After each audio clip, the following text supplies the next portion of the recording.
Welcome everyone to our board meeting this evening. Thank you all for coming. We will begin tonight by reverence with Keith Meekham, who is our Assistant Superintendent of Secondary Teaching and Learning. Then our flag salute and Pledge of Allegiance will be Karen Cronin, board member, and recognitions will be Julie Taylor, board member, and we'll go to that point. Our dear Heavenly Father, we're grateful for the opportunity to gather tonight. We're grateful for this, the members of the Box Elder School District Board and our student representatives. We're grateful for parents, community members, and students that are with us tonight. I pray that as we discuss these most important items on the agenda, that we might be guided and directed, that we might be able to communicate effectively. We're grateful for the opportunity to serve our children here in the Box Elder County. We're grateful for their hard work, their dedication. We're grateful for our staff, for our teachers, for our administrators, for our support staff.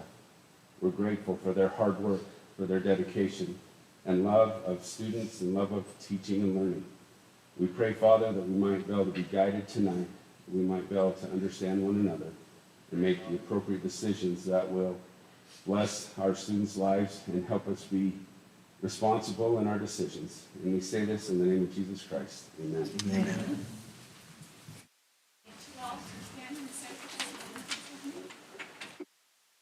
I pledge allegiance to the flag of the United States of America and to the republic for which it stands, one nation, under God, indivisible, with liberty and justice for all.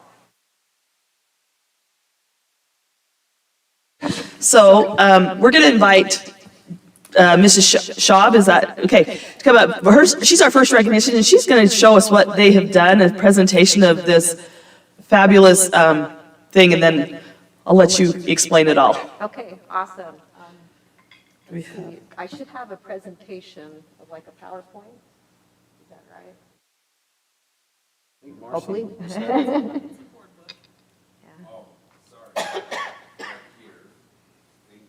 Okay. Do I have a remote or anything? He's your remote. Okay, all right. Okay, so anyways, thank you for inviting me to give this opportunity to talk about what kind of trouble we've been into, really. And anyways, I'm one of the art teachers at Bear River High School, and we were invited to work on an international art project called Art Against Walls. And you can, just keep scrolling there. So Art Against Walls, or Kunst gegen Mauern, started in 2014 in celebration of the fall of the Berlin Wall for its 25th anniversary. You can keep going. And anyways, the purpose of this project is to exercise creative freedom in painting model wall elements, emphasizing individuality of context and action of joint participants, raise awareness of historical topics in an interdisciplinary manner, and contribute in printing the idea of freedom and democracy in our youth to encourage active participation in dismantling walls together. So the project is a bunch of these replicas of Berlin Wall tiles. They're made out of plaster. And each student is supposed to do their own design, and you compile them together. And let's see, so since the project started, let me talk about Gail Halverson School, sorry. So Gail Halverson School, as you guys know, Gail Halverson is the candy bomber, and they dedicated a school to him in Berlin, Germany in 2013.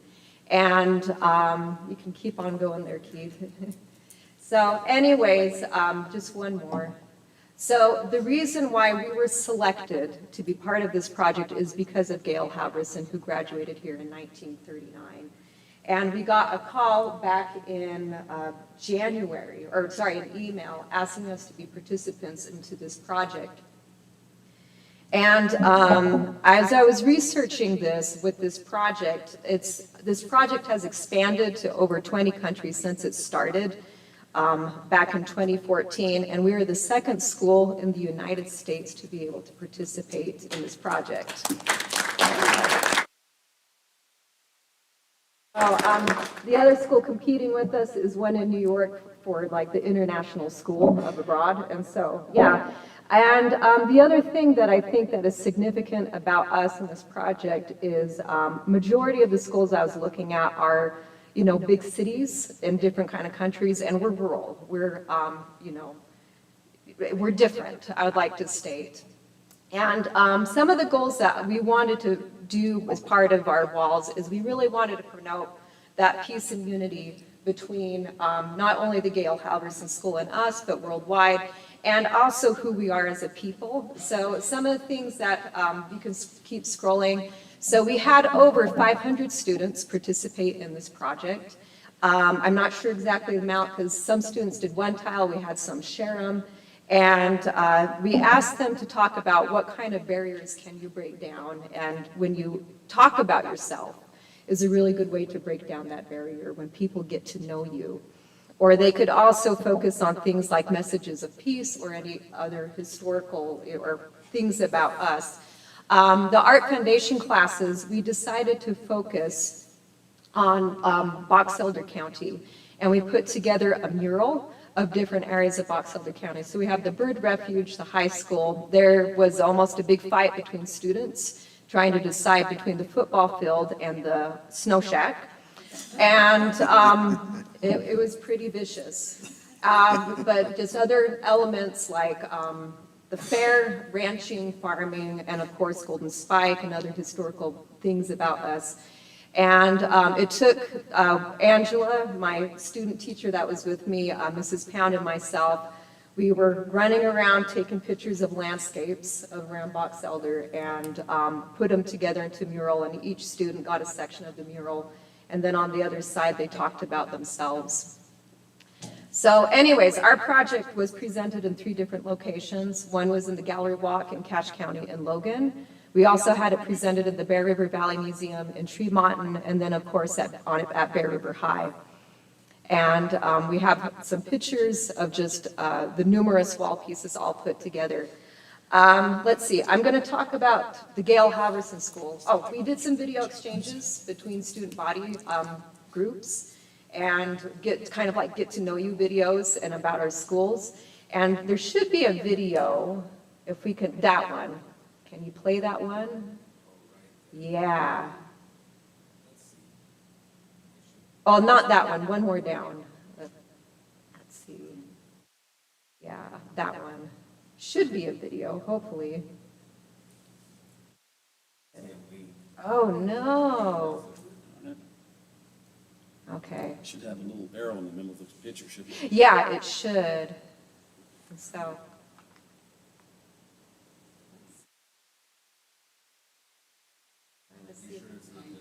No, it's not those. Well, that is a bummer because it's a really cool video.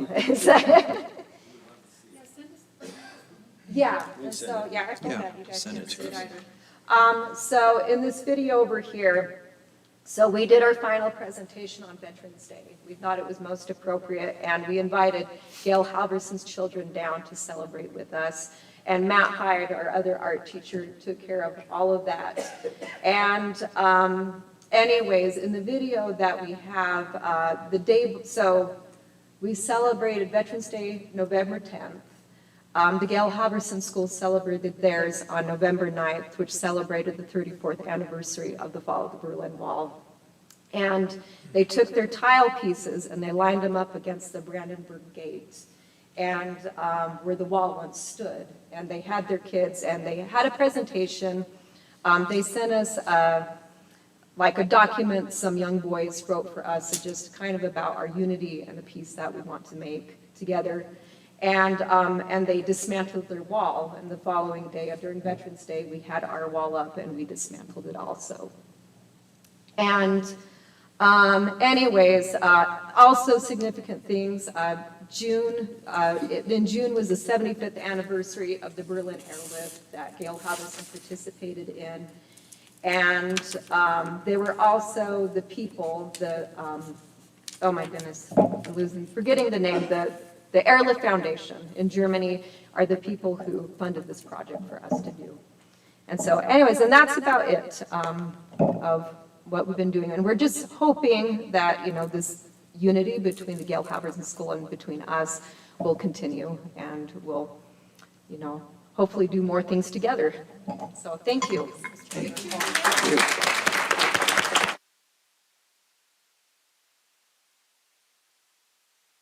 So I just want to thank you for presenting that, and we're going to send a letter to you and your fellow teachers, but just thank you so much for making this project. It's such a meaningful, this is what education is about. This is teaching kids, we're using the tools that you're learning in your class, but we're connecting it to the world and to others, and so we just want to thank you so much and appreciate you for all that you're doing and for being here tonight. Thank you. Okay, so I have lots of other recognitions tonight as well. The first one is Jeremy Webb here. He is not. Okay, so Jeremy Webb is the girls lacrosse coach at Bear River High School, and he recently won the Section 7 Coach of the Year Award for this National Federation of High School Associations. What Section 7 is it's all of the high schools in Hawaii, California, Utah, Nevada, and Arizona. And he was named Coach of the Year for that. So it was a pretty big honor. And so we just want to congratulate him and appreciate all that he has done for the program and also for the community. And one of the things that this award was based on was not only their coaching, their accomplishments, but also their community and school involvement. And so we know that he is a great asset to our community and to the school and for all those he encountered. So, and I understand he might be up for like going on to the next level. I don't know what that means, but we're sure grateful for him in our community and wanted to recognize him for that. So, clap for him. Back to my meeting here. Then we have, sorry, I got to look at my meeting so I can say all these things. Stop. Okay, there we go. Then we have several teachers who earned their STEM endorsements, and I don't know if Keith or Heidi Jo want to tell us what that what does it take to earn your STEM endorsement? I know it's slightly different between elementary and secondary, but it's basically STEM is science, technology, engineering, and math. They have to take extra classes. They have different to dealing with these things so they can teach and help students more in that.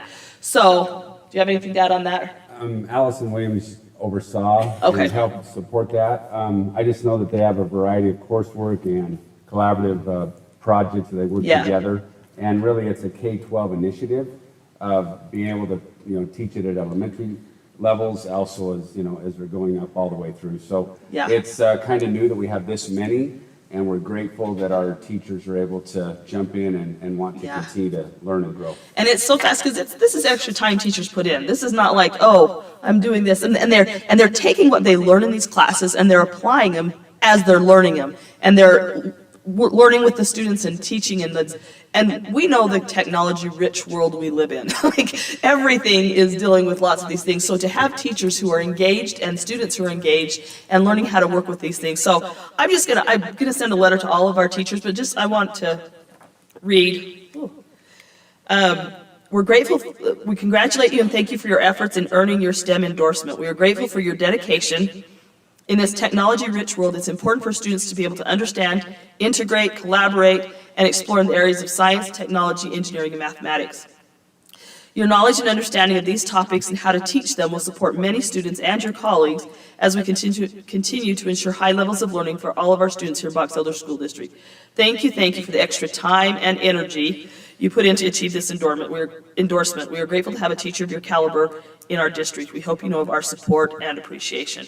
And so let me read these teachers' names. So, and I'm sorry if I get your name wrong, I apologize. And if any of you are here, please stand up. Robert Frankowiak at Sunrise High School. Peter Watkins at Bear River High School. Corey Thompson at Box Elder High School. We have a Corey Thompson here, but not the same one. You can stand up and pretend it's you. No. David Blake, who's in our district office. Tawny Bocut, who is at McKinley Elementary math specialist.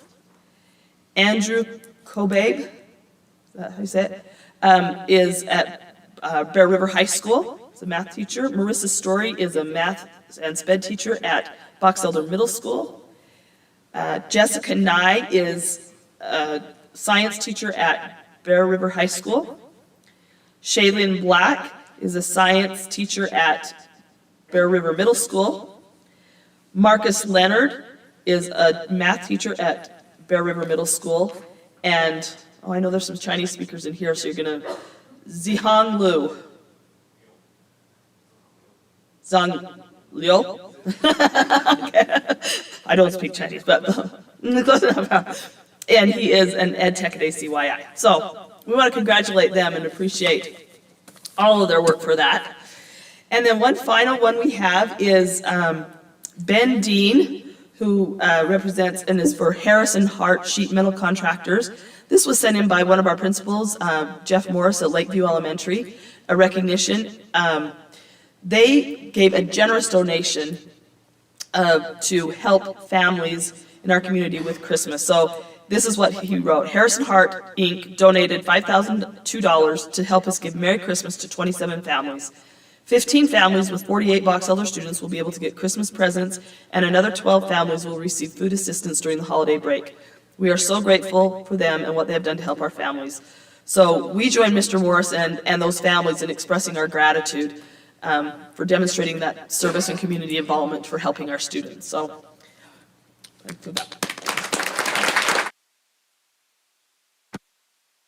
any of those folks here that I read your names, maybe you're watching on YouTube. And if you know them, tell them to watch the replay. Get lots of views. Oh, and one other thing that I forgot. Last week, I recognized all the academic All-States, and I missed one. There were so many, and I apologize for that. We had one more girls soccer player at Box Elder High School, was Adelaide Nelson. And so she was the top. They went in alphabetical order by first name, and somehow my eyes didn't catch the line of where it was. So I want to make sure that she's recognized as well. Absolutely.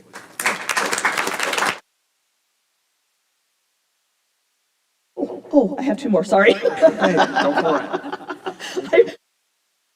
I realized I was, sorry, it's not on the agenda. I talked to Marcy, maybe we should get him on, but I was able to go to plays this past couple of weeks, one at Box Elder High School and one at Bear River High School. And so I wanted to congratulate and thank, oh my goodness, they were amazing. All of it was fun to see. So one was Melanie Day is the director and the cast and crew of Les Miserables. And I'm just getting those songs out of my head because I've been singing Christmas songs now, but fabulous job. They worked so hard and so many students were involved, and it's great to see all those involvements. So we've got something for them. And then Allison Lillenquist, and they produced Clue, which was, it's a funny play. And they had, I only got to see one night, but they had two separate casts, which I love that they could, because it's not a huge cast, but I know they had lots of crew behind it, but they had two different casts and they could get lots of students involved. And you could just tell both these plays how much those kids enjoyed what they were doing.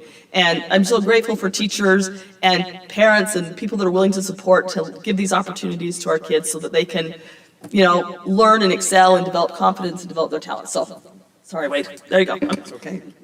Thank you, Julie. And congrats to everyone. That's wonderful accomplishments from all of you.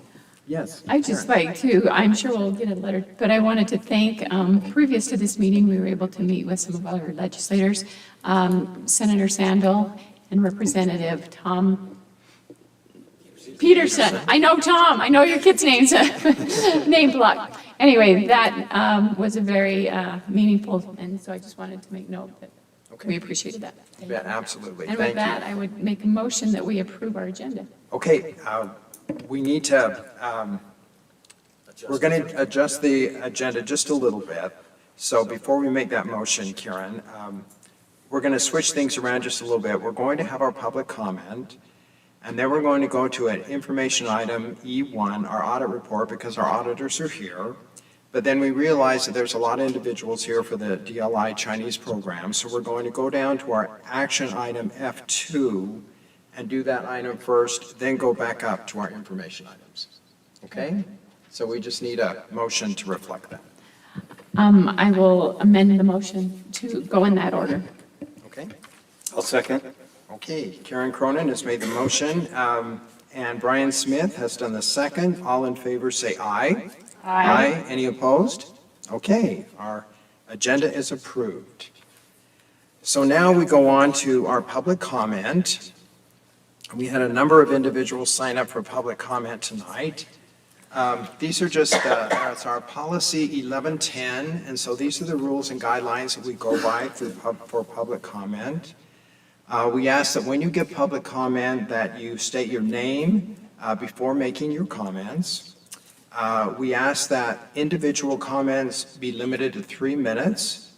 Now, if you have multiple individuals, if you're here as a group and you have one individual representing you, then that individual has 6 minutes instead of the 3, if they're representing the entire group. Anyway, comments will be taken on the order that they are signed up on the sheet, which was just given to me. If you had handouts, you can give us handouts. We'd love to have handouts. Anyway, the board will not take final action or have a discussion on any items that, unless they are already on the meeting agenda tonight. And personnel issues will not be allowed during public comments. Okay? Okay, thank you. So we will start with our sign up now. Our first one is Jordan Riley. Yes. Oh, you bet. Now, what is your name, sir? Jared Turner. So you're representing the whole group? Next page. Oh, okay, right here. Okay, so you go first. Jared, that's perfect. Thank you. All right, thank you. Hey, so excited to be here tonight. I really appreciate everyone's time. Do I have a timer? Okay, good. So, all right. So I'm just going to introduce myself real quick. I was here last meeting. My name is Jared Turner. So I have a business in Chinese language education. I'm a Chinese speaker. I work with Mandarin Companions, my company. We publish educational materials for Chinese learners around the world. I have a podcast about learning Chinese. And I happen to live here in Brigham City. I have 4 kids in the Chinese program. And in with my company, I have the opportunity to work around with Chinese DLI programs across the country. I've even overseas. I was in England this spring speaking at a Chinese language conference. I want to give you guys first off a little background. It was this crisp spring day in March 17th, 2008.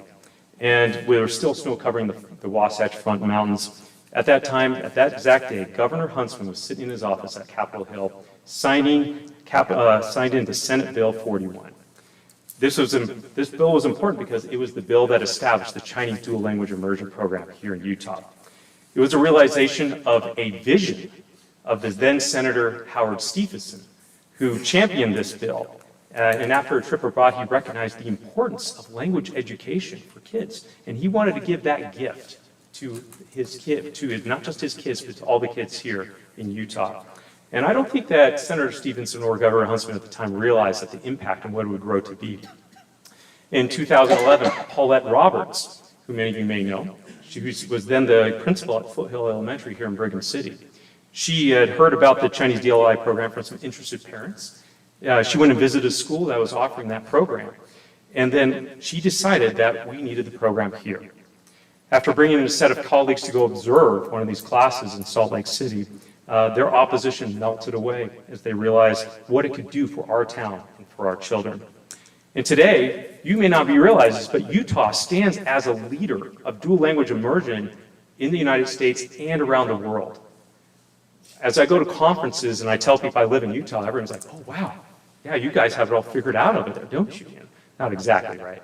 But there's about 350 Chinese dual immersion programs in the United States. About 90 of them are here in Utah. And when we get into Spanish DLI, there's over 2,000 programs. And actually, I don't know the total number, but it's hundreds that we have here in Utah. So it's very significant. We are a leader in the world for dual language immersion. And it's kind of one of those crowning jewels here in Utah. But why is that so important? Well, I could give you a whole lot of stats and statistics about it, but you've probably heard things about, but even a study that was done here in 2019 among DLI students was that they found that, especially those in the Chinese immersion program, they excelled in language learning, arts, mathematics, and science over their non-DLI peers. They had gains of 11 to 25% over their existing, over the kids that are non the DLI programs. And last year in 2022, the 9th grade Chinese dual language immersion program, they had the highest pass rate in Utah on the Chinese AP exam of 90.3%. That's pretty dang good. But we have some problems here, as you know. Problem, we have decreased enrollment. We're considering, not doing this program this next year. We have some issues with that. We had a program that opened up in Perry that kind of, Spanish that kind of cannibalized some of the students who would have otherwise enrolled. We have tense diplomatic relations with China. There's opportunities to study Spanish instead, and there's a lot of parents who are unaware of the program. We also have student attrition problems. Students join, and then families move, or maybe it gets hard for some students and they want to drop out. Maybe some students that get older and they lose interest. And unfortunately, there's been times where teachers and administration have actually recommended students to leave the program. Well, I think we have some solutions here, and I think there's some things we can do to help the program here. We need a consistent and sustained effort here for recruiting and promoting this program among parents and students here in the city. One event's not enough. We need multiple things going on to recruit students, not just for Chinese, but also to continue to promote the Spanish DLI. We need to reach out to parents who are like in Head Start programs, even reaching out to preschools. We need to enlist the support of parents who are willing and ready to talk to parents who have concerns or questions about the program. And we need to start holding principals and vice principals accountable for the failure and success of DLI programs. What we incentivize, people will work towards. We can link enrollment and attrition rates and other relevant metrics to the performance evaluation of principals and administration. We also need to have district policies to address how students may exit a program. Right now, students can just say, I'm out, and the next day they're gone. A lot of schools have programs like things like this, exit interviews and different things. And why not offer intervention? We offer intervention for students in all sorts of other programs and other classes. Why not Chinese? And having exceptions for other students too. And as the students age in the program, we need to have help them find their own reasons to continue studying the language. So I propose that overall is that yes, I propose that we actually do discontinue Chinese DLI here in Brigham City unless we can reach enrollment numbers by a certain date. We need that opportunity. So give us a deadline. Incentivize the administration. Incorporate kids and parents into these efforts, and let's get to work. I'm asking you to make saving the Chinese DLI immersion program a priority for the school board and for the Golden Spike administration. Let's make this another bright jewel in our crown here in Box Elder County. Thank you very much.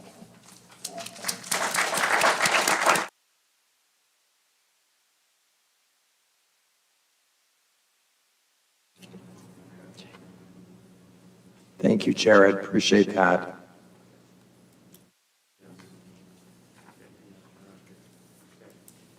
This is mic on? Yes, that's good. Okay.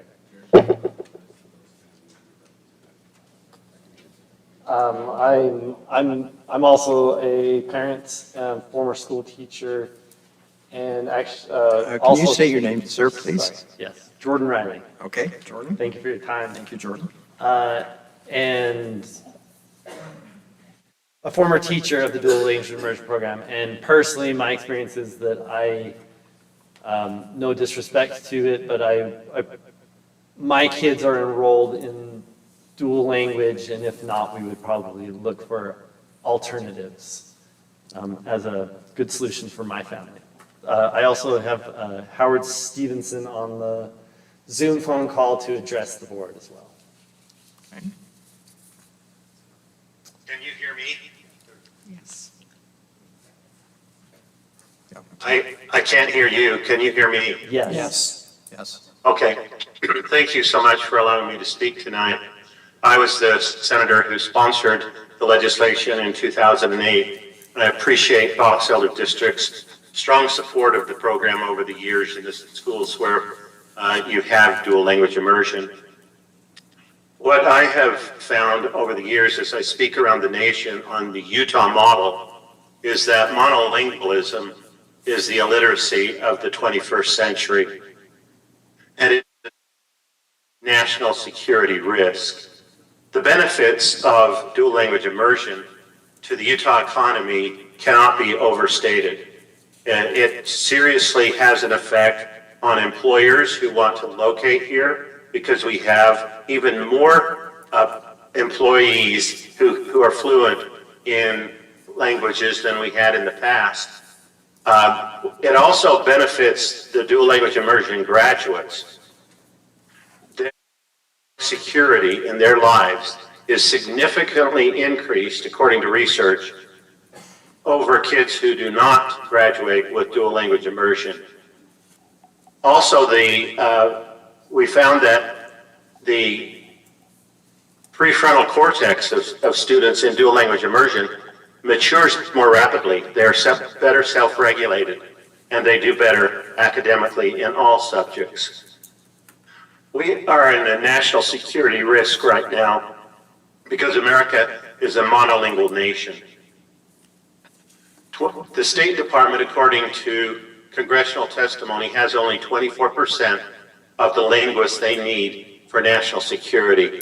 And Governor Huntsman, who has been an ambassador in 3 different countries, can attest to that one of his biggest challenges is having people who can speak the language in the country where ambassadors are assigned.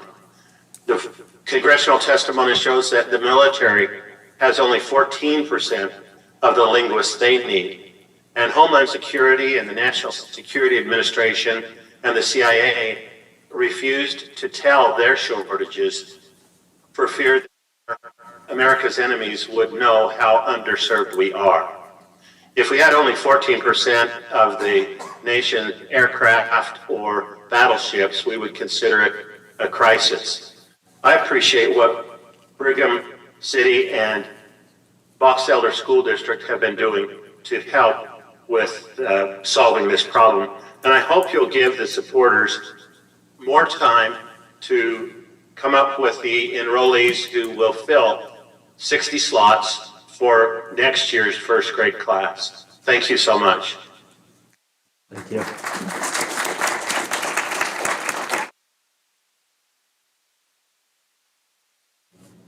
Okay, thank you, Jared and Jordan and Howard for doing that. Thank you.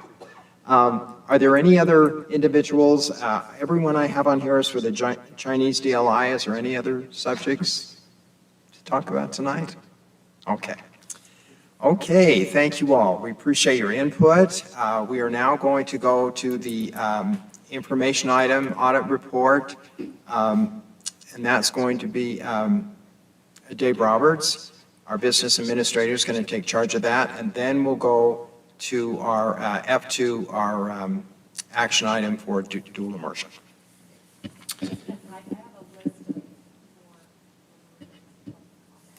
Oh, well, they were all DLI. He covered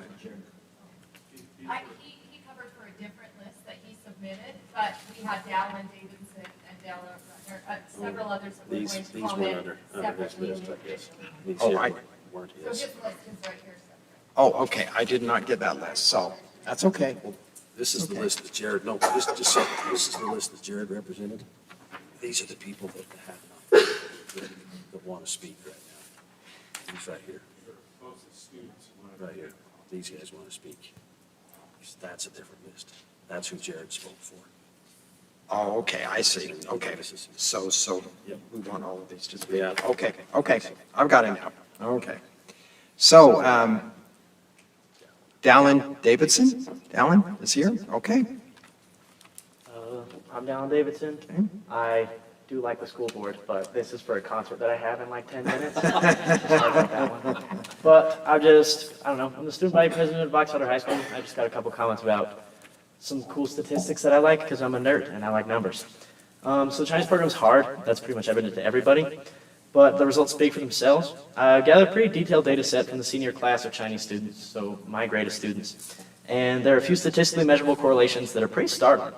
First, the average ACT score for someone who stayed in the Chinese program lies between 28 and 29. It's 29.457 exactly, if I remember correctly. And that puts the average around the 90th percentile of the nation and like the 88th of Box Elder High School. The average grade point average is a 3.9908 out of 4. And every single student within the program is on the honor roll.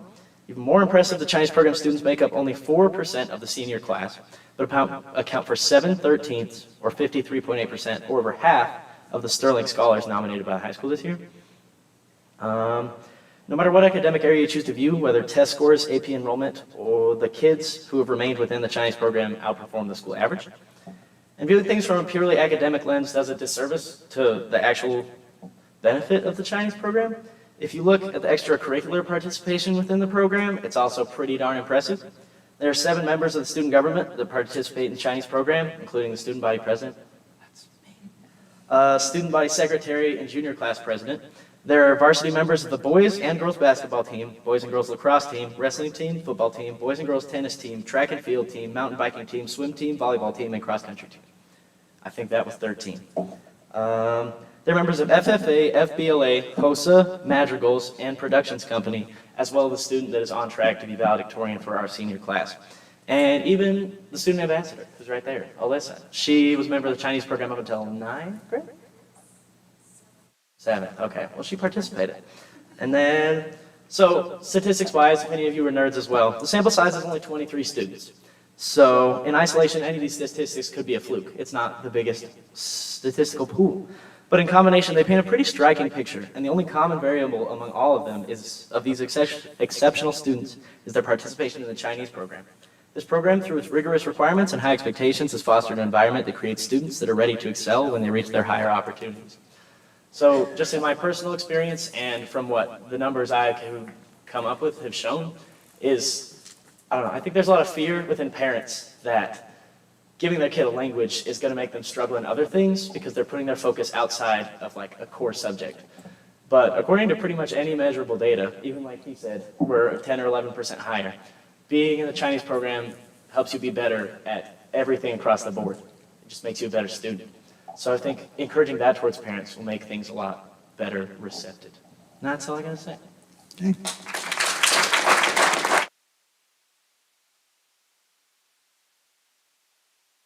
Thank you, Dallin. Thank you. Good luck at your concert. Okay, Della Turner.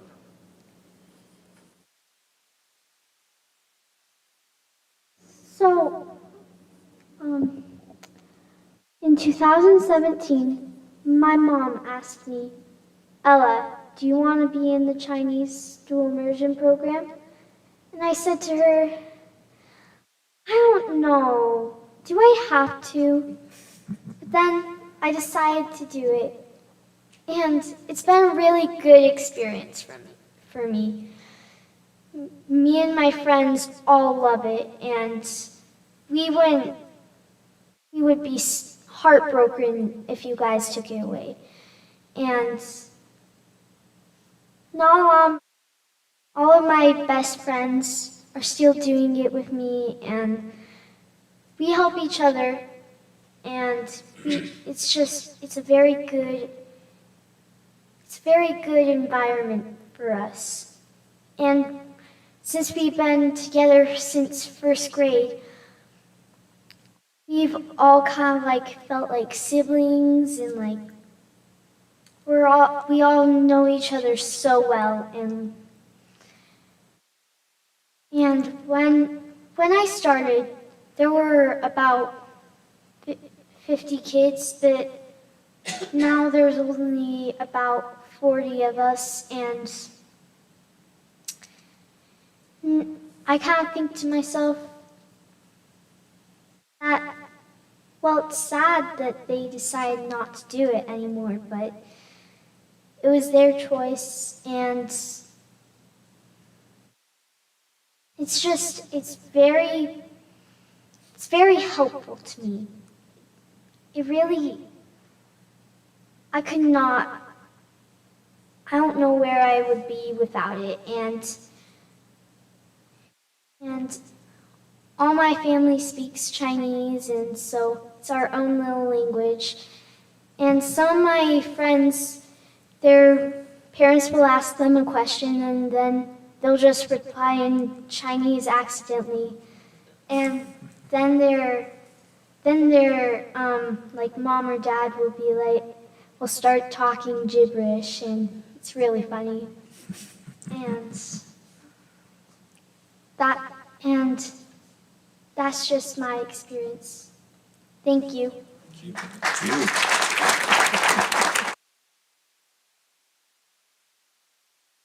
Thank you, Adela, I appreciate that. Okay, Kaiden Seplow.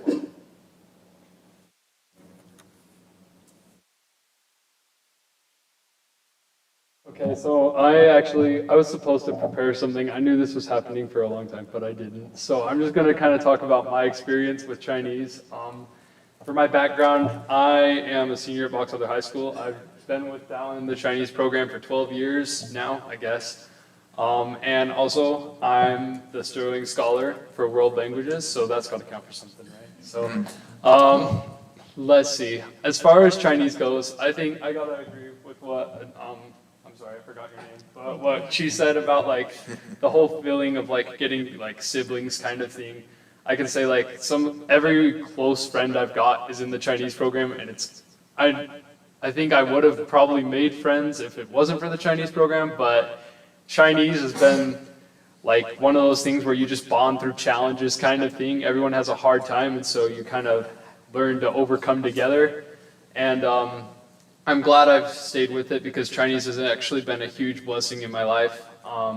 This summer I had the chance to be able to go to Taiwan with Utah State, kind of like as a study abroad, but more as a fun trip kind of thing. And it was incredible to think that like a few years ago I was struggling with Chinese super hard, and now like I got to go and I got to have all these experiences. And it's just hard for me to think where I would be without Chinese kind of thing. And yeah, thank you.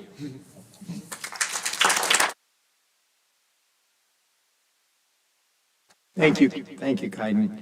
Okay, John Zhang, is that right? John? Okay. Good evening, ladies and gentlemen and honorable board members. My name is Shizhong Zhang. I go by Zhang.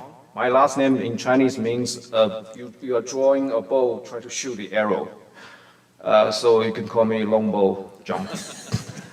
I wanted to share a bit about my background. So I came to Utah, the state of Utah, in 2020 after earning my PhD in education, specifically in teaching English to speakers of other languages, TESOL, or the broader field I focus on is second language acquisition. It was an interesting plan God has for me to come here to teach my mother tongue. And I started my career with Foothill, the predecessor of Golden Spike. And then in 2021, Mrs. Kent hired me to start at the Box Elder High School. So now I teach all levels of Chinese, AP Chinese, USU Chinese, world language Chinese at different levels. And I come here to provide you from a teacher's perspective what it means to have this program going on. I wanted to also ask everyone here that are here for the same topic to stand up. Thank you. The fact that I can stand here and talking to you myself as a PhD earner, as a teacher, as a Fulbright scholar, is that I stick with my foreign language, which is English, which is global language. So that, I think I myself is a living proof of how a foreign language can change someone's life. I wanted to start with locally how our students are doing well. I took my students to University of Utah and we won the first place in a Chinese history Jeopardy game. That's how well our students are doing. If you are learning Chinese, a less commonly taught language, you are going to have more opportunities to earn scholarships in university. Not so much for Spanish, I'm sorry. Globally, why is it important to learn Chinese Mandarin? Geopolitically, militarily, business-wise, it is very important to learn that. I wanted to share two Chinese phrases there, 物以稀为贵. The rare something is, the more valuable the skill is. The second phrase is that 知己知彼，百战不殆.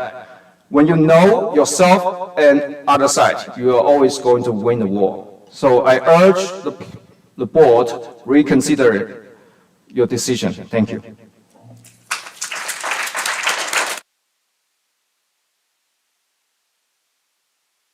Thank you, John. Thank you. Lillian, but I can't. Lillian, help me with your last name, okay? Excuse me? Barfus? Okay, thank you, Lillian.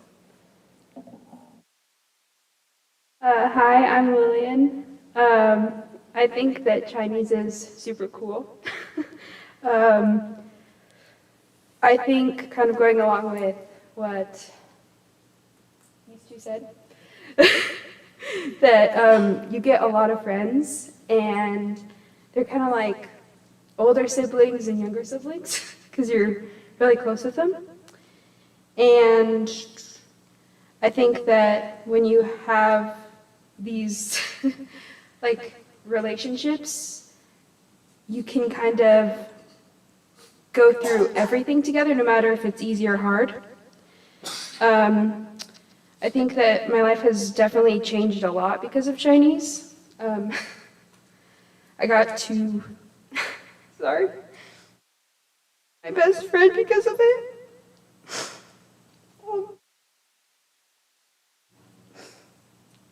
And I think Chinese, personally, for me, has opened a lot of windows for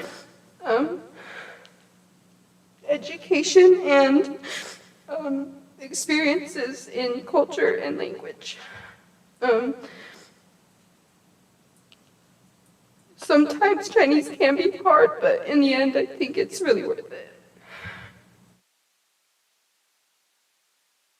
And I think that everything in Chinese is very strong and educational experience. In the classes, we get to meet and experience a whole bunch of cultural aspects of it. One of my favorite was, a thing we did today was we got to zoom in with another school and talk to them in Chinese. Some people may not have liked it, but I did. I think people are really scared to talk to people. I mean, I definitely am, but when it's something that other people share, I'm definitely less scared. So, yeah, thanks.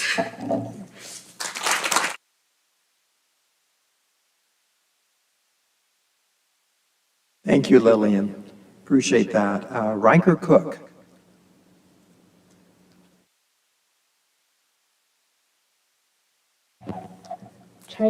Chinese to me, my name is Riker Cook. Chinese to me is fun, hard in a good way, fascinating, and I think I already said fun, but fun. Sometimes when we're learning, it's fascinating to hear about the Chinese culture, and whenever we have to do an essay about it, we actually have to work through it, because if we finish it too fast and there's nothing else for us to do, there's something that we have to watch, like Peppa Pig, that we don't like to do. And of course it's in Chinese, so you don't understand lots of things. And it helps other people around the world, because one time we went on a camp out with some of my friends, and there's this sad Chinese person, and our parents encouraged us to go talk to them. We went to talk with them, and just knowing that we spoke Chinese really made their day, and that's all I can remember.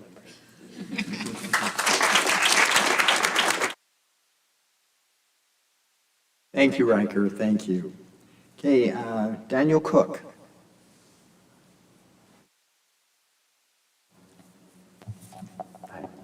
My name is Daniel Cook. 3 minutes isn't very long, and I didn't have time to really prepare. I just found out yesterday, sorry. But On a personal note, I want to say that having an opportunity to learn Chinese in this area is such a blessing for the citizens as well as for the community. Myself, I've been tested to have an advanced fluency in Spanish, intermediate fluency in Portuguese, as well as some basic fluencies in some other languages that I dabbled in as well. I majored in international agribusiness. For the positions that I was looking for in that role, even though many doors were open to me for being able to speak Spanish and some Portuguese, the one qualification I could not meet for the careers in my field was that I did not speak Chinese. It is a very, very valuable asset to the citizens and future employees. It has a lot of remote work possibilities, so we can still support the community. I will tell you on a personal note as well, because of the dual immersion program, that has been the deciding factor on why my family has stayed here and turned down other opportunities to go other places and get career advancement because of this program, and it is that important that our son have that opportunity. As I said, I'm fluent in Spanish.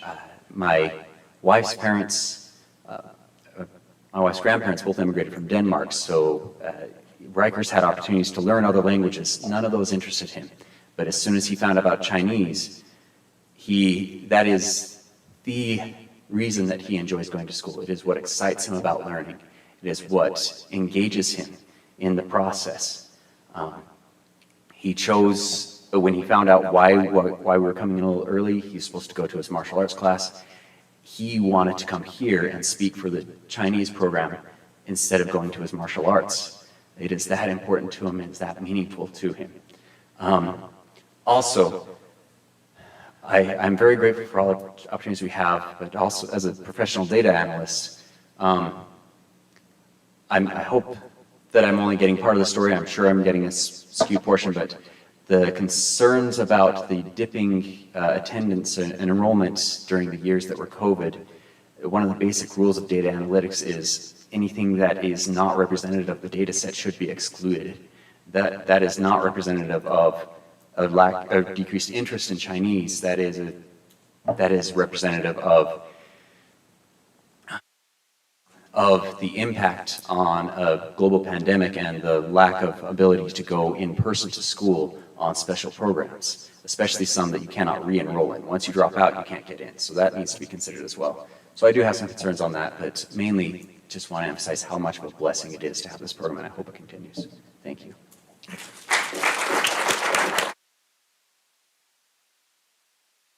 Thank you, Daniel. I'd like to commend all of you. You did an excellent job, especially you young individuals. When I was your age, I would have probably passed out if I was in front of a group of people talking, and you were very impressive. So thank you all. Okay, do I have all? Is that everyone now? We're good? I think so. We're good? Okay. Okay, now we're going to go on to our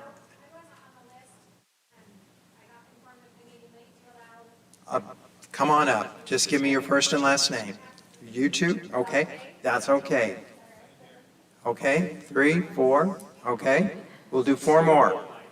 Well, I appreciate we'll it. do I'm 4 Julia more. Anderson. 4 more we'll do. Okay. All right. Just give me your first and last name. Julia Anderson. Okay. I am in Perry. So our natural schools is 3 Mile Willard and 3 Mile Creek. Okay. My daughter Elle is a senior. I have a 8th grader, a 7th grader, and a 2nd grader. So 4 of my children are in this program. We have spent the time, money, driving miles to bring our children into Brigham City to benefit from this amazing program. We have seen the program thrive within the school district. The teachers are amazing. We really appreciate all the effort and time you guys have put into pursuing this program. I see why this is a conversation of shutting down the program, and I would like to help present not only the benefits that we have been able to experience, but what I can offer to help maybe find more success with the program. So my children have not only been educated in the schools, but because of their Chinese background and education, we've been able to interact. We have hosted teachers in our home for 3 different school years. It was excellent for our family and home to not only have our children exposed, and family and neighbors exposed to a cultural difference, but an educational difference, behavioral and religious differences. It's been amazing. And political differences. My children have excellent scores. Now, I don't know if it is because of the home they're coming from or the teachers, but I really think it's a combined effort, not only from one English teacher, but from an English teacher and a Chinese teacher. I truly believe that my children being exposed to multiple areas of people pushing them to succeed and excel is beneficial. My daughter is the tennis All-State, academic All-State. She was also the English Sterling Scholar. This is my daughter that's a senior. So she is proof from being in the program the entire time. And it is not just because she has parents pushing her, but because she has teachers and peers that are competitive. These students, they are not just amazing, they are competitive. And they know, I want to beat so-and-so in this test. I want to beat so-and-so. And when my daughter only got a 3 on her SAT, she took the test again the next time she was available, and she got a 4. So when she goes to an Ivy League school or to BYU or a program that only accepts a 4, she's good.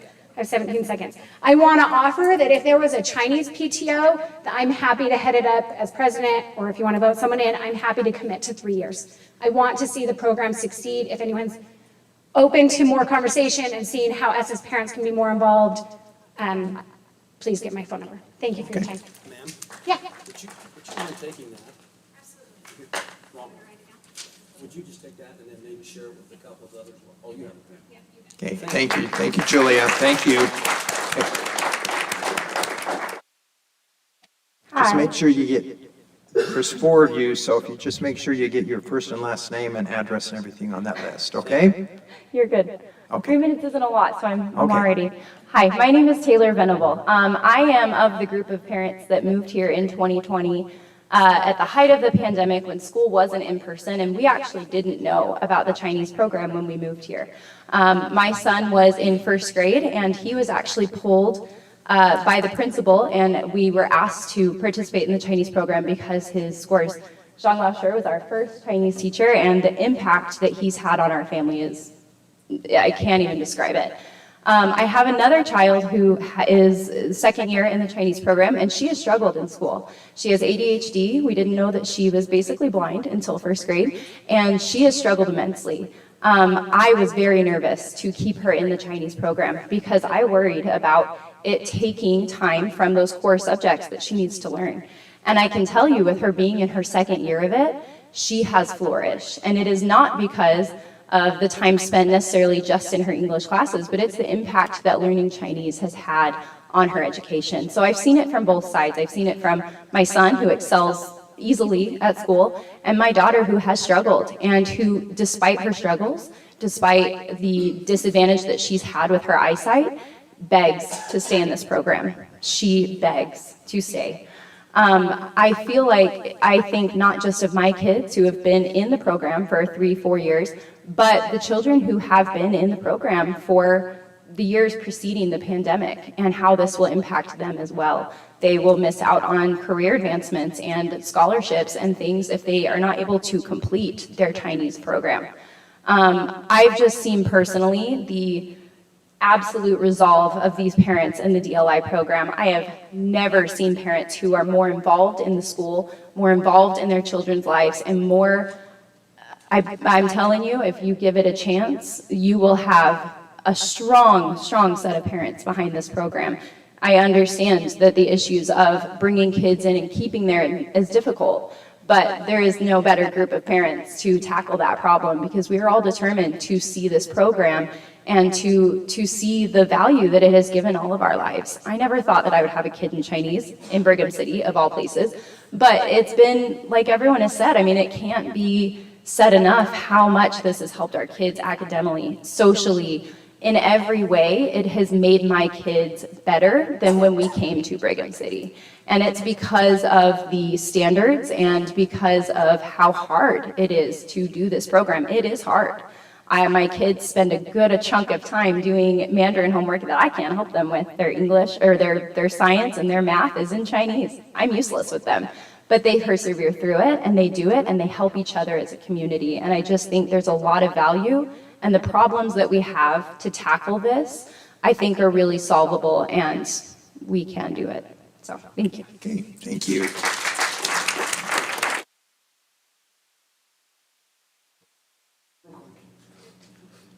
My name is Tosh Farr.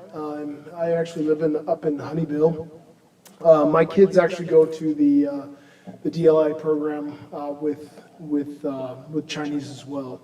So I work at Hill Air Force Base. I'm not in the military, but I am a civilian that works for the military. And I do want to just kind of real quick kind of point out that perspective. Right now, our adversaries, well, primarily, the Chinese, they do actually have an aircraft out there called the J-70. The J-70 is equivalent or very similar to the F-35 program. It is very scary. It is, you can tell a lot of it was actually copied from the F-35 program. And as it states in The Art of War, which we are taught in my job, there is a book by the name of Art of War. It's called, written by Sun Tzu. And in there it states that you need to know your enemy. I'm not stating that, these people are our enemy. Really, these teachers have been amazing. This program has been a huge, huge benefit to my kids. I have 5 children, and all 5 of them are in the program. My youngest being in 1st grade, my oldest being in 7th grade right now.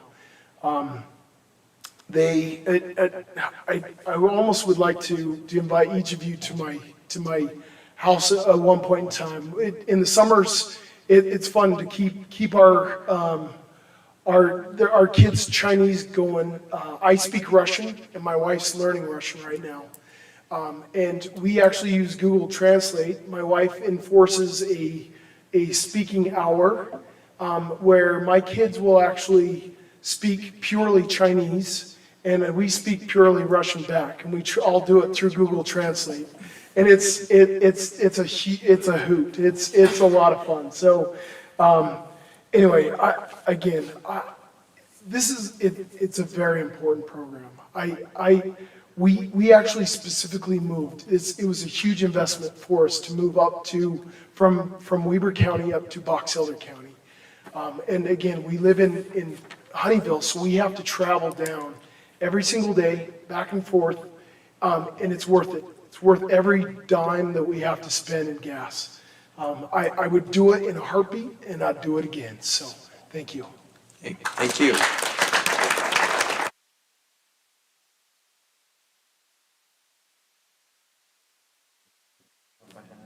You're fine. You're fine. Just first and last name. Okay. I'm Nathan Jenkins. I'm a junior at Box Elder High School, and I've been doing in the Chinese program for 11 years. When I first started, I remember very similar to this young girl's story about my parents asking me, do you want to do the Chinese program at Foothill Elementary in Brigham City? At this time, we lived in West Corinne. That is about, give or take, 20 minutes into Brigham City. After about 4 years of living there, we moved to Tremont. That's about 30 minutes back and forth. We took 1 hour of our day to commute to Brigham City and back, just so me and my brother could learn Chinese. We would not have done that if it did not mean so much to my parents and myself. At the beginning of this meeting, we talked about the candy bomber and how the Berlin Wall was taken down. What does the Chinese program do for us here in Box Elder County? It tears down cultural walls, allowing us to gain insights into other countries of this world. In Box Elder County, we are a relatively closed, tight-knit community. I believe that the Chinese program allows us to gain cultural insights into other cultures and allows us to share that with our families, loved ones, friends, and others that we come across every single day. When we go out on vacation, we look for Chinese folk and other people who speak Chinese so me and my brother can communicate with them. And then when they ask us, where did you learn Chinese and how long have you been doing it? I tell them we've been doing it for 11 years in Brigham City, Utah, in the middle of nowhere. This surprises those who we talk to. We learn their stories and they learn ours. I believe that that opportunity would not be available without the Chinese program. It allows us to advance further in life. It allows us to gain more jobs and a higher salary. That is the end of my story. Thank you, board members. Thank you.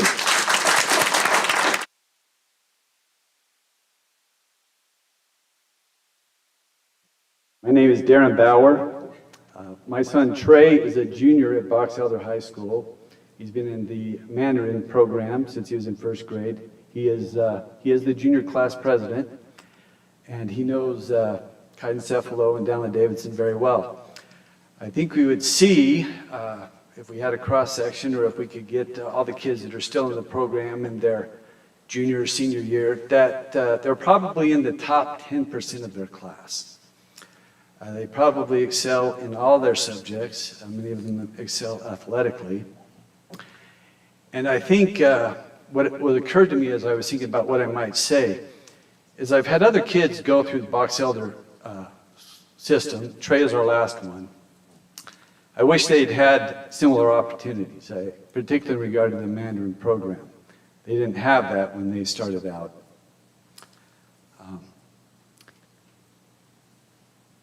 I was raised by two school teachers, and so I know a little bit about how the public school system works, and I hope if this is a matter of resource allocation or limited resources for a program, that we look at it from the perspective is, I think particularly in the elementary school system, that a lot of kids, by default, teachers have to focus on the lower 20 or 25% of the achievers in the class. I think what the dual immersion program has allowed to is a focus on some of the higher achievers so that they can benefit from programs such as this. We had the opportunity to go to Taiwan, part of this program that Kaidencephalo mentioned, and I think Kaiden and some of the other kids realized how much further they need to pursue their study of Chinese or Mandarin. It was a great exposure to them, something they would not have had this dual immersion program not existed. So as I look at it, particularly for those who have persisted through this, gone through it's very difficult for them, but have got to the junior, senior level and still in the program, as you'll see that this is what has really polished these kids academically, and is one of the critical things that will prepare them for the rest of their life. At age 30, most of the kids who are involved in athletics, things like that, won't be playing football or competitive basketball anymore, but this is a skill that these kids will have for the rest of their life. And it will manifest itself economically, professionally, culturally. It was a great experience to have that exposure to the Taiwanese culture. So, say I'm down to my last child. So it's not going to affect me personally, but I think for the district as a whole, for the community, for the good of these kids, this program needs to continue. Thank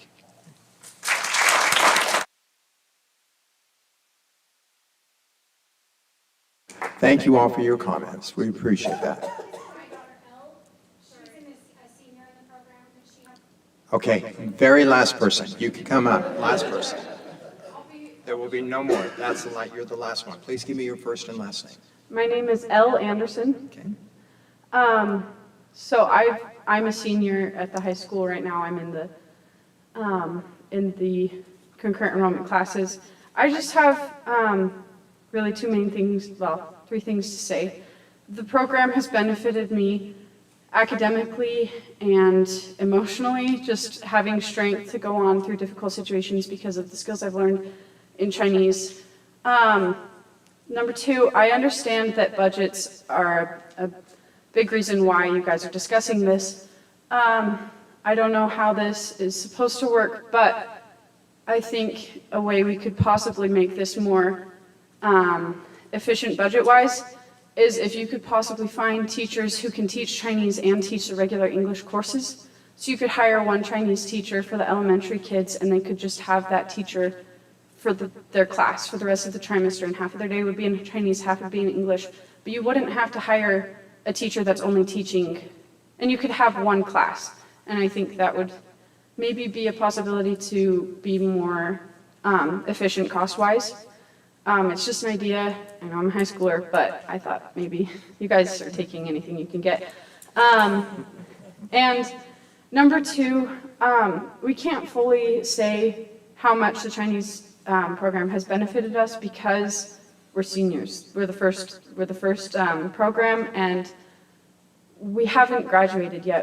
A lot of us haven't had an opportunity to fully use the skills that we've learned, and I consider myself fluent in Chinese. I go on trips to Montana every year with my family, and I speak to people there every single year. My parents used to pay me $1, but now I love having conversations, I love the language, and I love the appreciation for the culture that I've gained through these classes. I think Kaiden might be wanting to go into something that has to do with Chinese. I want to go into the medical field, but I want to utilize my Chinese in a way that is beneficial to our medical system. And there are a lot of us that want to use our Chinese in a professional manner when we grow up. We just haven't had an opportunity to display that for you yet. So you haven't fully seen the benefits of the program, and I think that giving it some more time could help you and help us show that it is worth it. Thank you.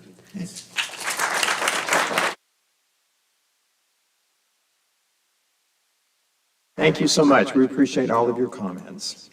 Okay, we will now go to, our information items, our E1 audit report, and Dave. We'll turn that over to you. First of all, thanks for all the public comments. That's going to make our audit report a lot shorter, right, Matt? So I won't be in front of the mic as long. Anyway, I would just first of all like to thank Squire & Company. They are our external auditors for the school district, and what the responsibility is to make sure, come in from the outside, no conflict of interest, no other issues that might skew their perspectives. Allow them to come in and honestly give a report in regards to the financial status and compliance status of our school district. So Matt and Trey, I don't know if Trey's going to say anything, but he's been in the back holding up the wall, are going to issue the report, and they are going to just be as short as possible so that we can get to the real stuff, I guess.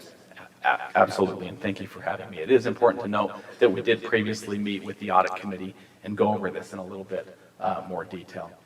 Our responsibility is to issue an opinion on the financial statements. So the district protects and safeguards the assets and resources of the community, of the school district, and our responsibility is to look at those accounting records and issue an opinion on the financial statements. Our opinion is that the district's financial statements present fairly in all material respects the financial position of the district. So it's an unmodified opinion, or in non-auditor language, it's as you utilize the information in the audit report, the balances and activities are reasonably stated to rely on to make decisions. The second audit report we issue is in accordance with uniform guidance or a federal compliance audit. We audit several programs of the district and issue an unmodified or clean opinion that the district complied in all material respects with the compliance requirements outlined related to those federal programs. The final audit report that we issue is in accordance with the state compliance audit guide. The state auditor's office issues several compliance requirements that they specifically request that we look at. And we issue an opinion on compliance. And that opinion is that the district complied in all material respects with the compliance requirements outlined, except for the compliance related to school fees. So as we did our testing with school fees, there's some requirements that you identify those school fees by student, by program. Currently, and you're able to track that fee to the student. So for example, if you had a class ceramics and you had the student pay $50 for that class, and ultimately the cost was only $35, that you would have the ability to refund that fee.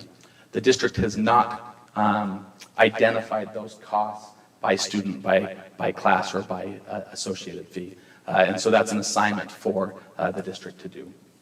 The second item that I'll highlight that I think is important for the board to know is over the past 2 years, the Government Finance Officers Association recommends that governments have 2 to 3 months of fund balance.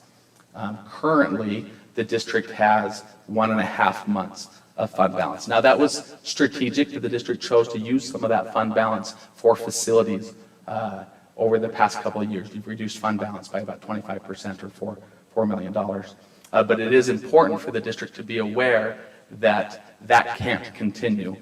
You will have to replenish those reserves to stay on stable ground. That was very quick. Any questions? I didn't even have the clock.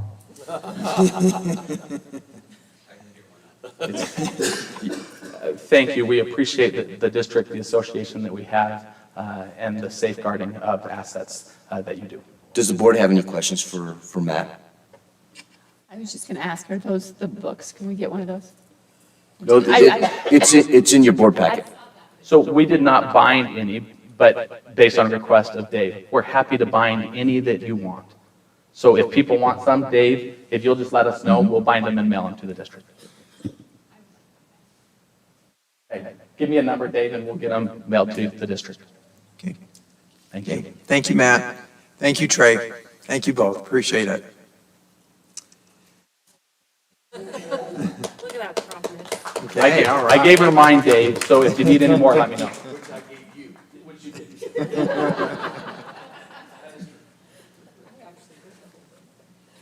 Okay, now we'll move to action item number 2, our Chinese DLI, and Jeremy Young, our Director of Assessment. I think we're going to have you run through that slideshow again. Would you mind? Okay, and Mark, would you Mark, also- is Mark going to help? Marcus Taylor is our Director of Personnel, and I guess they're both going to do it.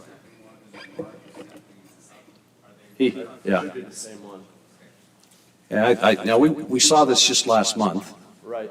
but I think it'd be appropriate, to talk, to show it again, and then especially with Mark's most recent slide that he added. Okay, so. So the board asked me to present information about the DLI Chinese program in terms of this is the current situation with the enrollment, attrition, et cetera, is not new per se. It's something that we've been working towards for a while with some changes.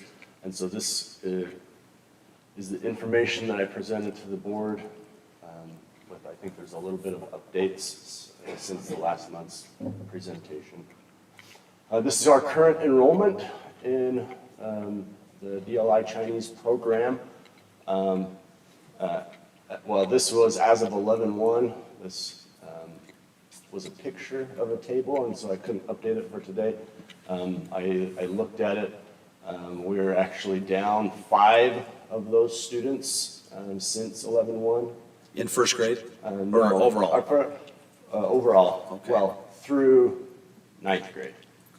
So 5 through 9th grade have dropped, and then we are down about, current enrollment is 15 lower in Bridge. So we actually only have about 50 kids in the 2 Bridge classes at Box Elder High School. Some of that I think we can recoup next year with some scheduling. We're working on changing. We met with John and Jamie Kent and our DLI coordinator from the state to kind of work out some scheduling issues because of the coordination with the university. Our courses are at the end of the day, which goes into issues when it comes to sports, right, and making kids choose. And so because the USU teacher is at Green Canyon in the morning, but we've worked out, we think we can have it switched next year so that we can offer classes in the morning so our kids don't have to choose between athletics or other things and the Bridge courses, so we can kind of keep, I think that will be higher next year. Anybody can take it as soon as they pass the AP test. But that's kind of an update on enrollment in the program. Here's staffing. Mark, did you want to talk about staffing? This is your slide. So with DLI programs, in the state, they set the ratio of 30 to 1 per class. Ideally you have 2 classes, so you need 60 to 2. So as you can see here on this graph, or this chart, our current staffing ratios, as it currently stands, like Jeremy said, these numbers have changed a little bit since the 1st of November, meaning we've lost a few more students since then. So first grade, we're at essentially a 15 to 1 ratio, second grade 20 to 1, third grade 22 to 1. The 4th and 5th grade classes at Golden Spike have combined because of the low enrollment. So a 22 to 1 ratio. 6th grade 19 to 1, 7th grade 16 to 1, 8th 17 to 1, 9th 11 to 1, and then the bridge 16 to 1. So that's where our ratio is. If you look at Golden Spike, we staff our schools at 25 to 1. They're the lowest ratio in the entire district because of dual immersion Chinese. So essentially what that does is it places the burden, or we got to staff classrooms, and so it makes it so the other classrooms that aren't DLI Chinese much larger, which impacts the education of those children. So that's what the ratios show us. Go to the next one. So Mark, that Golden Spike ratio, that is the average, but it's lower because of the Chinese classes. Correct. Yep. The English only classes would be 25 to 30 to 1. They're much higher because of that. Okay, thank you. Yep. So as we look at the budget, right, we have to consider the impact that this has on our overall budget.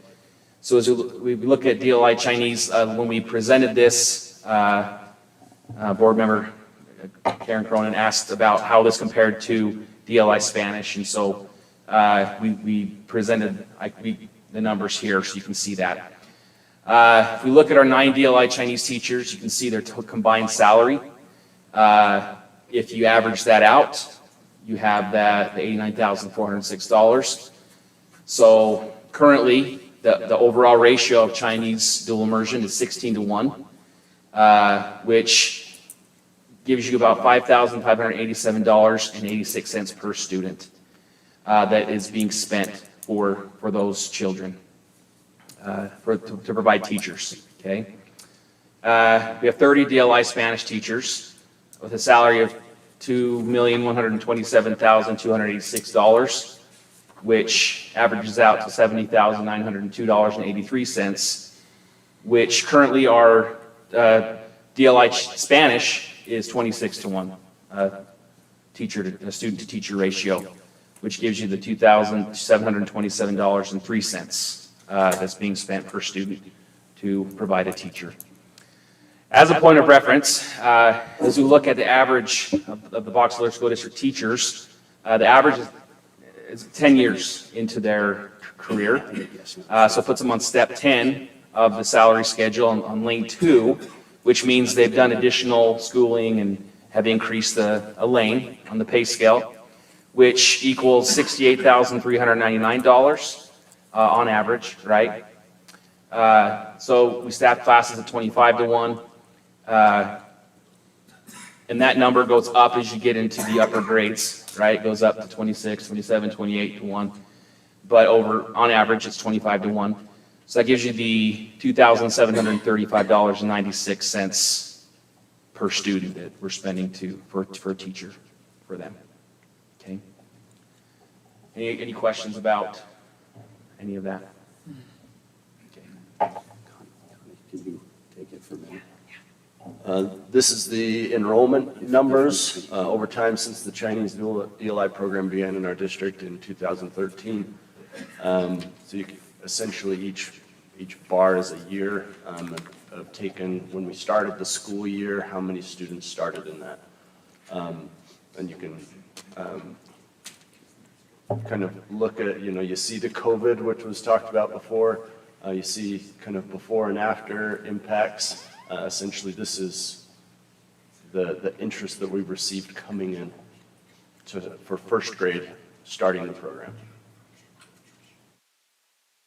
So this year, 2018, is when we opened the Spanish DLI at Willard and 3 Mile Creek, when that program started, was that year. And then one more, this is the year that the program moved to Golden Spike, which was the beginning of last year.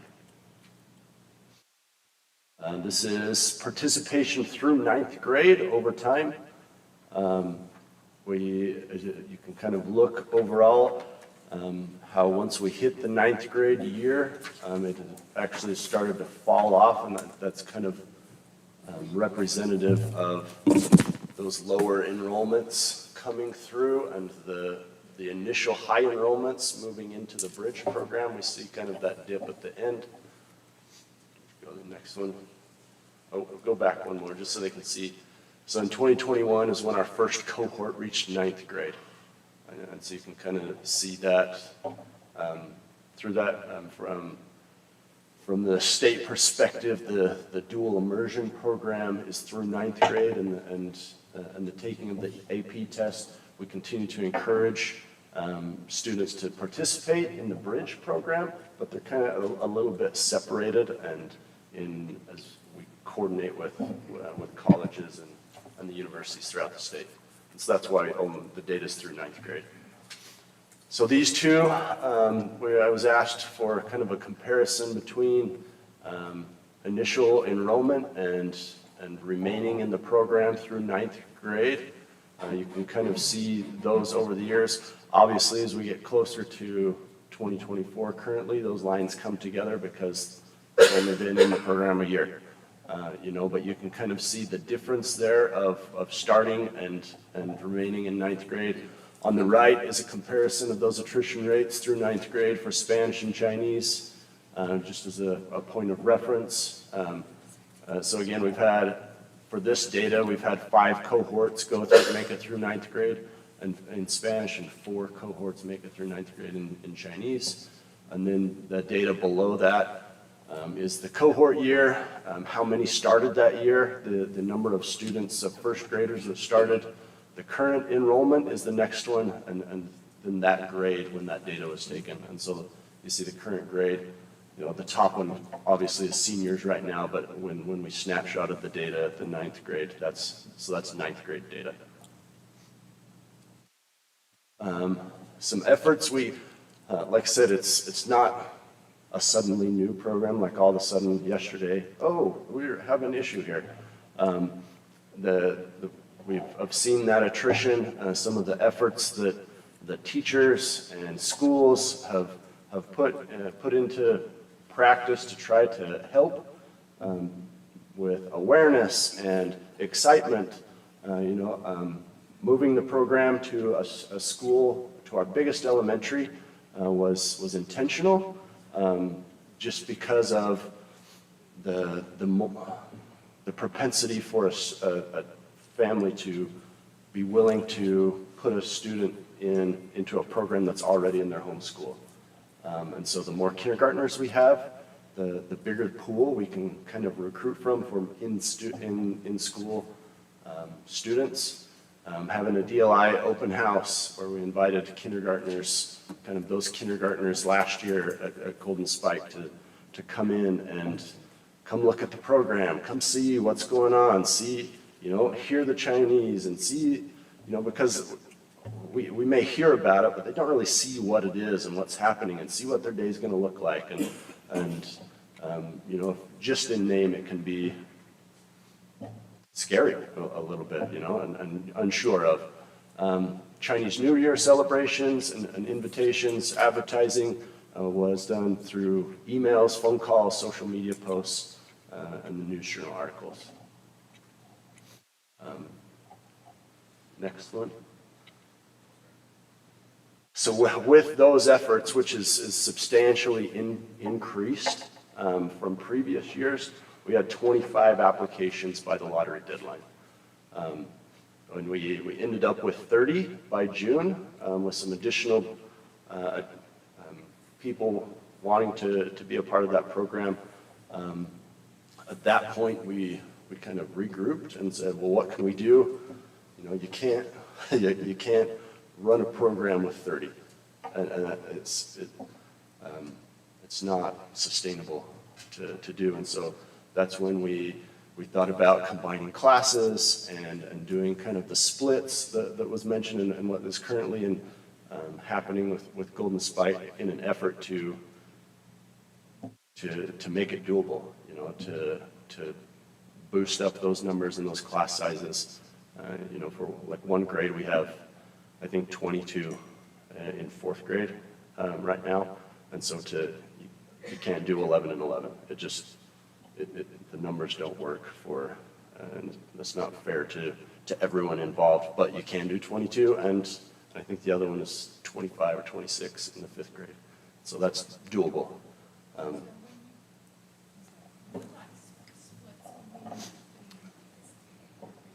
Yeah, so currently at Golden Spike, we kept the 30 going into first grade, and they split 15-15, which in first grade, you know, is okay. They're new, they're learning it, they're figuring it out.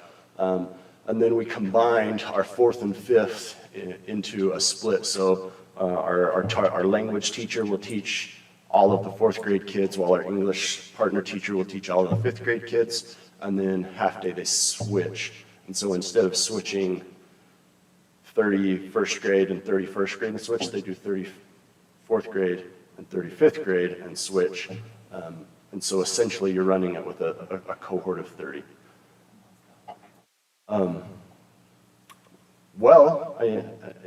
It's working. It's more work on the teachers, for sure, to essentially that's double the material you prep, because it's not just one grade that you get to do twice.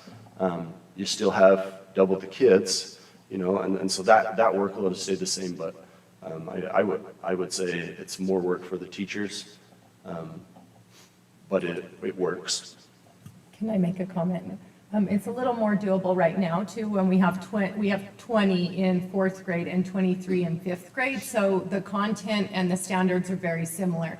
However, when we get to next year and that fifth grade class moves out and our lowest class is first grade or second grade and fifth grade, the curriculum's not the same, the standards are not the same. So having a teacher split to teach second grade and fifth grade is not as. Yeah, our third grade right now is over 40. And so when they move up, you have to split them. You can't have a class of over 40. And so it would have to switch with another grade, which is a lot less doable. Jeremy, in your box, it said 25 applications by the lottery deadline. When was that last year? That was in January. So we opened the application period. Last year we opened it earlier than we have traditionally, trying to get a handle on numbers and make informed decisions. But we leave it open for about a month, and then based on that deadline, we hold a lottery if we have more than 60 interested in a school. Otherwise, we leave it open and let people come and sign up for the program on a first come, first served basis.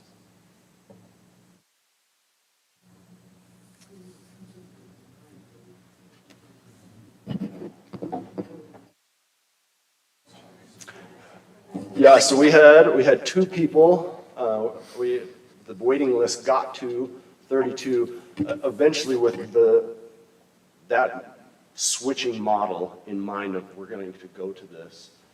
If we do, we need to cap it at 30, because we can't have more than 30 once we start switching those. It was kind of a long-term vision of, if we are going to move to this model, it's feasible to split 30-30 in first grade, and then we would make something work for this coming year, whether we kept that for second grade, but then when they move into third, now we've got 30 and 30 in second grade and 30 in third grade, we can do the switch again and keep it and make it work. That's the intention behind that, and by capping it at 30. It was either you cap it at 30 or you cap it at 60, but you've got to draw a line somewhere, and this was an attempt to make that work.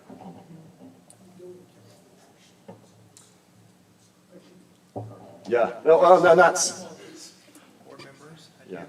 I do have, Jeremy, can you talk just a little bit about what it looks like to stop the program and commitment to the kids already in the program? From what's written in the proposition, stopping the program would just be stopping the addition, the new enrollments. And so you would continue to support those who we've made a commitment to and who have joined. We would continue to provide instructions and teachers and access to the language until current first graders exit in 12th grade. And so it would be a 12-year phase out if that's what the board chose to do. What is your plan? Excuse me, I'm sick. It's good. What is your plan for this coming year with because for like what you were talking about, that 4th-5th split, and now we can't do that. Are we going to have a split between or are we just going to have to split unevenly and have higher costs for next year? I'm just curious about that. It's up in the air. I mean, like Heidi just said, it's not ideal, possibly not even doable to do a 2nd, 5th split, right? And so likely we would just be overstaffed for a year.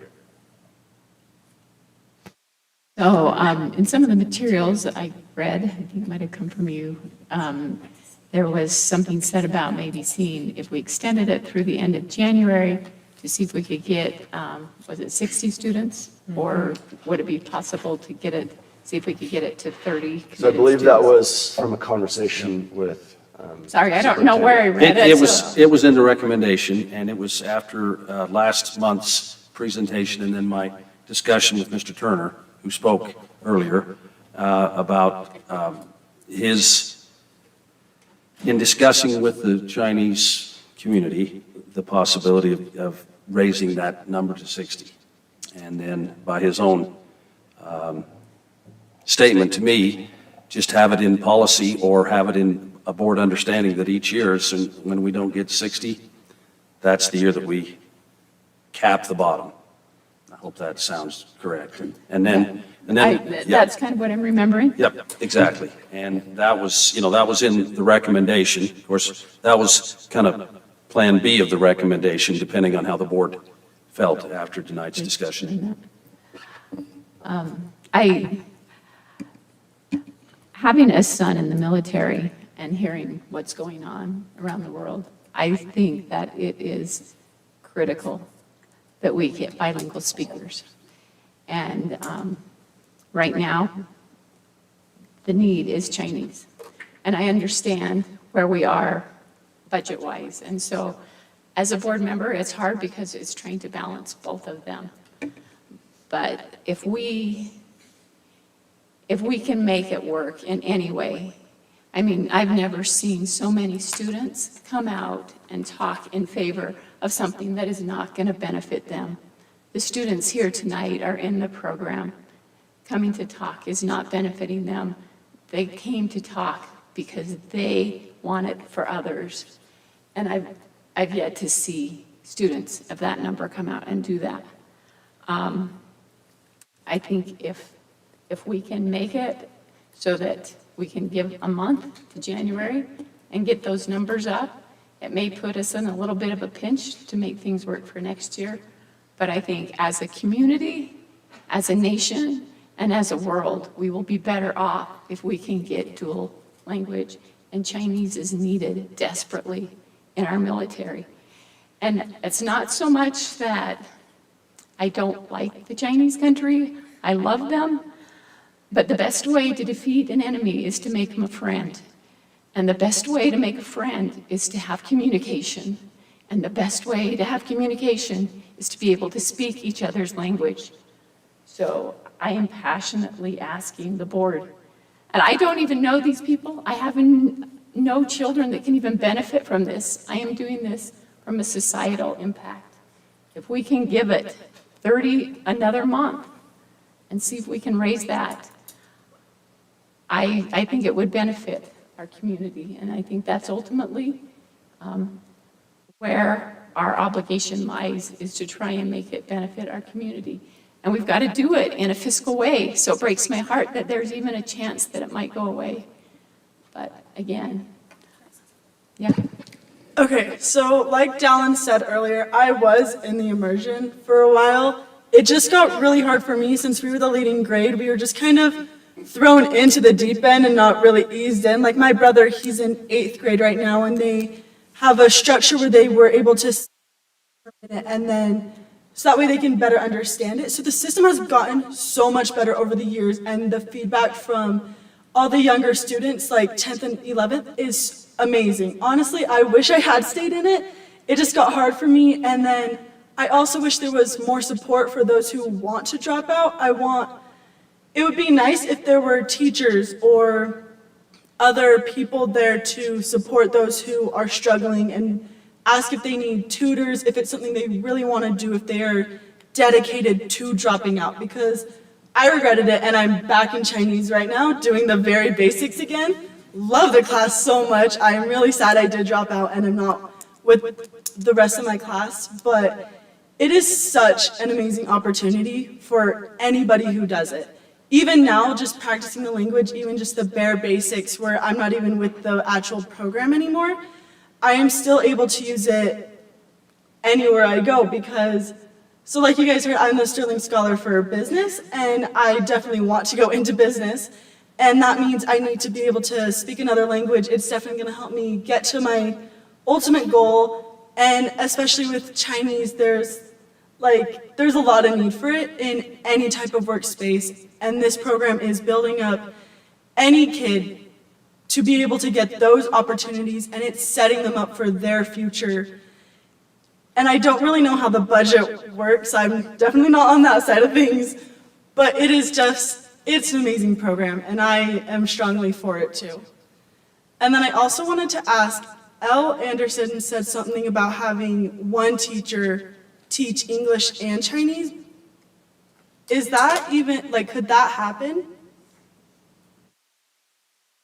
I think as far as staffing goes, the way the model works, that doesn't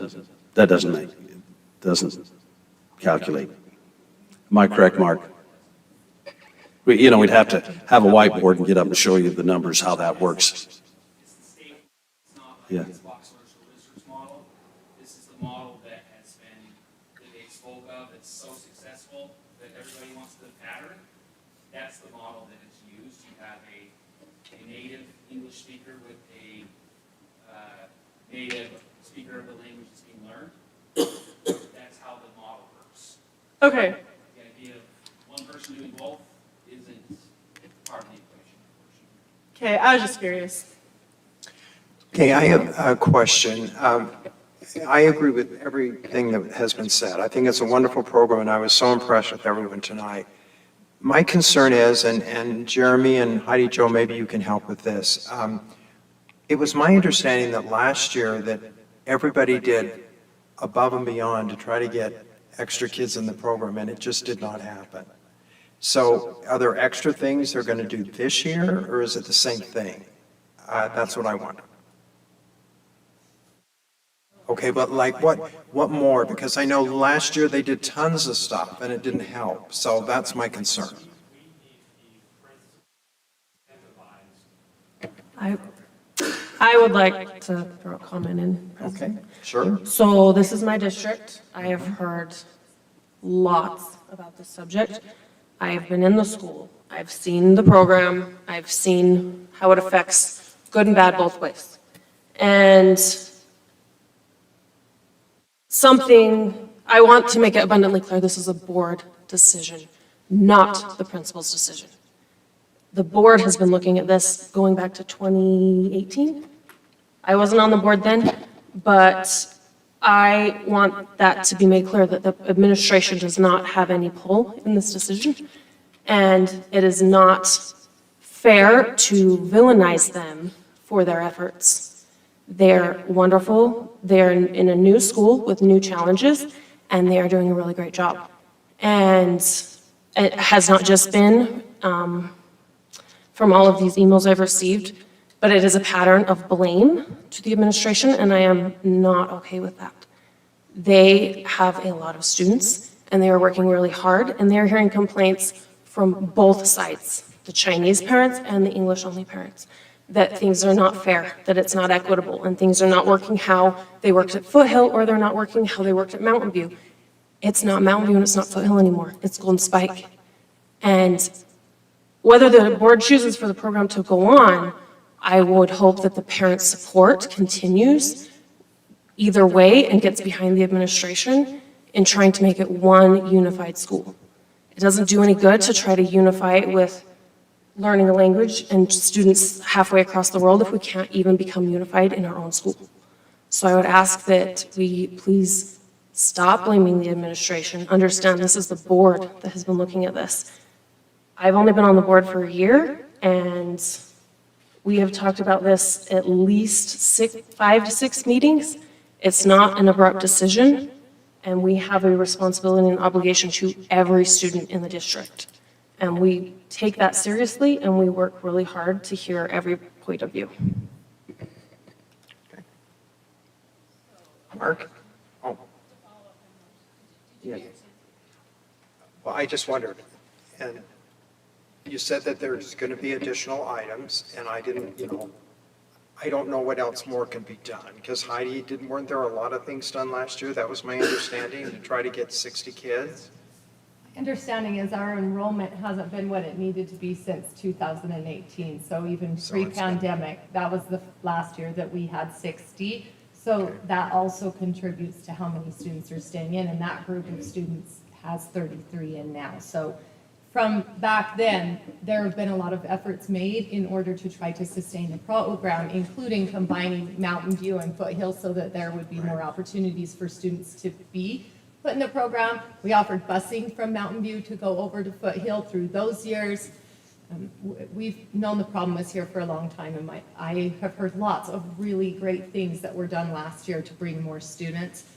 I worry that if we say, January, we'll have 60, I worry about the parents that will enroll in the program that are not truly committed to the program, because we've seen that with those that initially started yet. So I don't know that we can convince others to do it with more banners, more conversation. If people wanted the program, they would choose to do the program. But okay, sure. I think we've done a lot. Okay. I think there's a lot of things that I think perhaps even addressed. Other one is prioritize. And there's a lot of it's hard when you're in school. Don't get me wrong. The priority is 800 students. It's not one student over another. But I think with the Bureau of Work with Jeremy, and you can see there's a lot of motivated parents here, a lot of students as well. To share one anecdotal conversation with a parent last summer. She said she had her child in kindergarten last year, and she was able to talk to 3 or 4 parents and friends of her child about the program, and they didn't really realize too much about it. So despite our efforts, it's sometimes we just don't hear about it. And that's normal. Marketing usually takes 7 to 8 impressions of something before we act. So if we have just 1 or 2 impressions of people that aren't really clear about it, I'm not surprised we're not getting interest in the education companies. So there is a lot more in. And if we have enough motivated people to work, as long as we are can involve everybody, as long as Jeremy's empowered to do certain things that we might be able to do. So my question. Hey, Karen. My question to follow up on yours was, what does it do to the district if we wait until December 30th? January 30th. Somewhere I also read that, December's a crazy month. People may not be thinking about that. I agree with that. But what impact does it have to the district if we give this until January 30th? I remember years ago, we used to have the lotteries in March. So maybe I could address that. I know Mark, this is his responsibility now, but it has been mine for the last 5 years. Job fairs, when I got hired 30 years ago, was May. Job fairs now, at Utah State, BYU, SUU, Utah Tech, as well as other virtuals, are happening in early February. When we wait, the longer we wait, the longer it takes to decide if we have, what our needs are. Obviously, some of these kiddos are coming from out of boundary. So we've got to be in the hunt for the best qualified teachers, not only on the English side, but also in our Chinese and Spanish side. The longer we wait, it just delays having openings and/or adjustments with the different class sizes, if that makes sense. Not everybody's in Golden Spike's boundaries. If they come from 3 Mile Creek or Willard Perry, or if they're coming from Honeyville, good for you. Or we're coming from Tremont or Corinne or Garland, then that's pulling out of their classes. And if you pull out of their classes, what does that do with that summative of divide by 25? Does that mean we have to add a teacher? Does that mean we have to lose a teacher? Then there's a puzzle piece that Mark now gets to do that's more and more complicated, and you potentially miss out because we had 20 teachers hired by the middle of February last year. In other words, we got in the middle of the battle early because we had the lottery early and we were ready to go to work.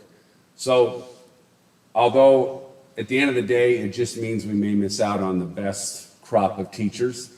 Just because you were hired in March doesn't mean you're But I'm just telling you, when everybody, and I say everybody, we've got competition. Weber, Ogden, Davis, Cash, Rich, everybody's hiring. There are gems all across the hiring season.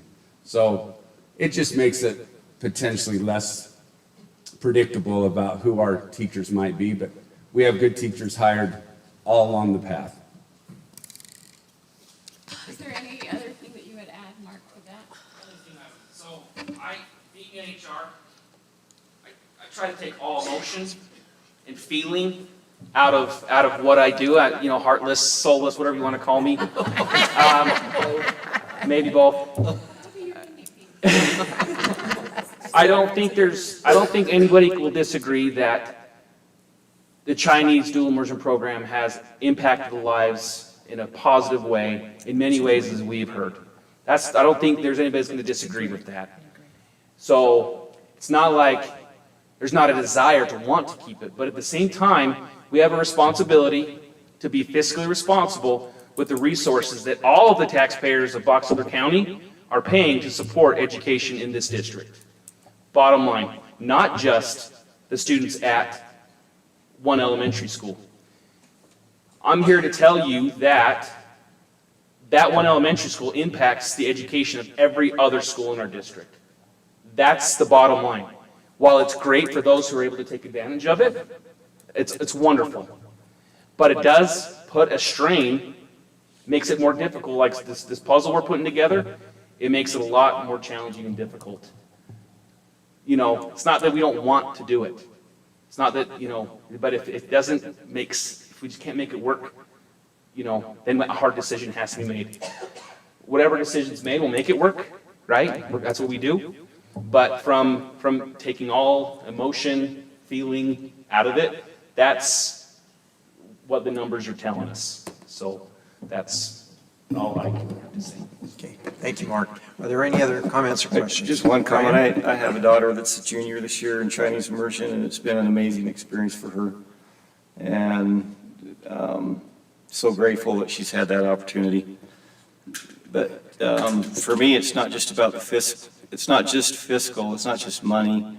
You've got to have enough kids to sustain the program. And if you don't have enough kids to sustain the program, it's not going to be effective, and it's a disservice to those kids that are in the program. So to me, it's not just about the money. Okay, thank you, Brian. Any other comments? I just wanted to make one comment is, I have too much heart, and I find a struggle with this because I love these students and the program and everything it is, but I do also have a mathematical, logical brain that says facts are facts, and we can only do what we can do. And my biggest concern is, like, I'd love to give an extra month, but I feel like we've been giving an extra month, an extra year. I feel like this is, and to, like, let's say we give an extra month, and we get 10 more kids enrolled, and we get 10 more kids excited about it, and then we say, sorry, not enough. It just seems like we've been looking at this and trying for so long, and it breaks my heart, honestly, to lose, and I'm grateful that we're gonna continue it for those that are in it, but if we can't sustain the program, it's almost like it's, what's the word? I don't know what I'm talking about, but like prolonged pain, I don't know if there's a description for it, but like if, like we've spent all this time recruiting and then we get 10 more kids and then we say, oh, guess what? Not enough. And that's my question is, do you have specific people that you can talk to? Like, do you know families that would get their kids involved? Like, because I feel like there's only so much as a district. I don't know people that have kids in kindergarten. I live in a boundary school where we have a dual immersion Spanish. Kids aren't gonna go to do Chinese. If they're gonna go to their boundary school, because there's enough spots for them to get in. And so that's my question is, I mean, I know we want to give every opportunity, but unless we have a specific plan, like I have 10 targeted families and I can get 2 of them out of this.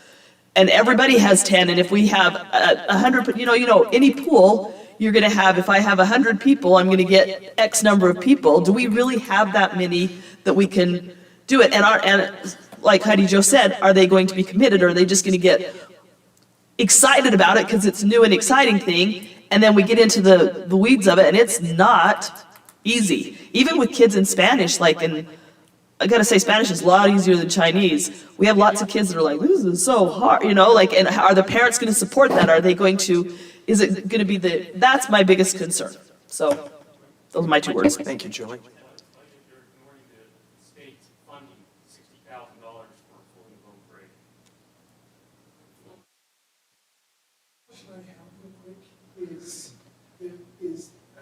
Danielle pointed it out really well. We have one change after another change that's happened to this school. You know, like we had COVID for a while, and now we had a brand new school. We're trying to adjust and to adjust again, and so everybody's kind of on a downward slope. I'm wondering if that downward slope is because we've had 2 changes right after another. You know, after that. Because we had a lot of kids coming from Perry and Willard to do Chinese. And as the creek opened up, that's when the numbers came. You see it on the chart. Right. Okay, thank you, we understand that. Okay, what we need to do now, are there any other comments, board? Okay, we need to, I would Can I make a recognize motion? Motion? I would like to make a motion that we extend the lottery deadline to January 30th. And if we can get at least, I would say 50 students, it would be worth keeping. Okay, Karen Cronin has made a motion. Do we have a second? I'll second that motion. Okay, we have a second from Brian Smith. Okay, all in favor of that motion, say aye. Aye. Any opposed? Nay. Okay, we need to have a roll call vote. We'll start with Karen. Karen Cronin, yes. Julie Taylor, no. Tiffany Summers, no. Wade Hyde, no. Connie Archibald, no. Danielle Wright, no. Okay, motion does not pass. Mr. President, could I make another motion? Yes, okay, Nancy Kennedy. Could we extend the deadline to like January 15th? Will there be enough time? I do like the number that Karen proposed of 50. I am concerned about putting us in a position of trying to find teachers. That gives you 2 weeks after school starts. Okay, Is anybody willing to talk about that option? Nancy Kennedy has made a motion. Do we have a second? Motion, and I guess it's not optimal, but it is, I think it's worth a try. So you made the second, right? Okay, so Nancy made the motion, Karen made the second. All in favor, say aye. Can I ask a question before? Okay. Sorry. I mean, I want to know what, like, what are the efforts that are gonna, who's making the effort? What is our responsibility as a board to make the effort? Because, like, before I vote on this, I want to say, I don't want to just say, oh yeah, sure, let's try again, and then not do anything that I'm supposed to do to help it happen. Or, I guess I just need some more. So I would hope, we've had several volunteers tonight. Mrs. Anderson has volunteered to help.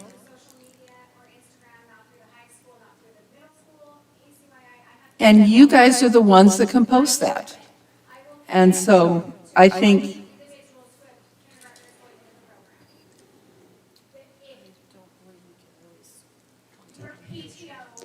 I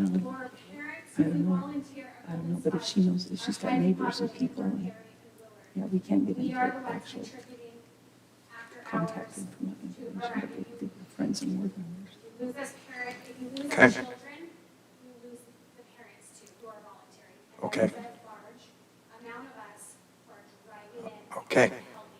Okay, thank you. So Julie, I would assume that the parents have said that they'll commit to this, so that will be the route that we would go. Would, Yes. Alyssa?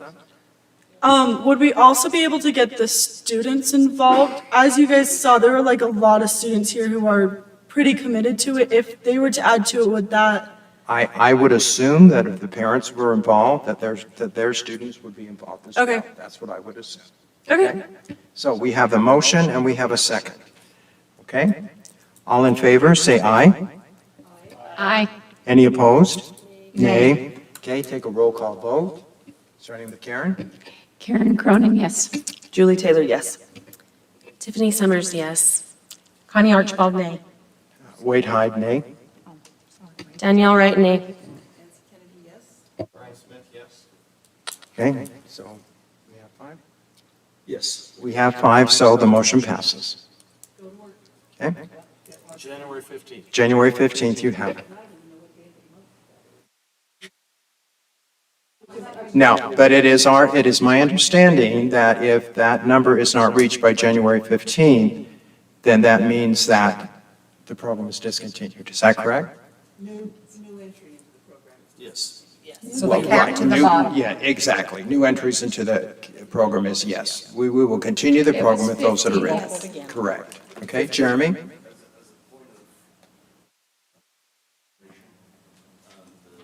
the district calendar, the DLI application window has been posted all year. It opens, and will open to parents on the portal on Friday, this Friday, and closes on January 15th. And so, you decided to have it. Okay, okay. Wow. There's a parent meeting for interested parents of current kindergarten teachers next week. It's a Zoom meeting that's already been on the district calendar. The Zoom link is there for anyone with interest, who ask questions, any of those things. And so Okay. I think it's there. Okay, thank you, And Jeremy. January 15th is a Monday. Okay. So that gives you a weekend to finalize everything. So parents, good luck. You got your work cut out for you. Good luck. Wish you the best. Would be Jeremy. Jeremy there. Okay? That's who you need to stay in contact with. Yes, John? That's okay. I just want to express that we teachers, as teachers in the program, we care about students, we care about this program. We are actually waiting to reach out more to the community. You've seen we did the beach day, correct? How many of you see our dragons? Yes, we saw the dragon. That was wonderful. To reach our community, so please give us time to work on that. Well, you have till January 15th, so best of luck to you, okay? Mrs. Anderson, I guess since you said maybe you'd be point of contact, but I would suggest going to your civic organizations. Don't just focus in on education. You're going to have to expand this big and broad. No, but I mean, I'm just saying, if you can get it out, I think businesses themselves know how important dual language is becoming within their own businesses, so get them involved. Okay, now just a clarification. I understand it's 50 students, is that correct? 50 students that we're looking for. Okay. Yes, one last comment.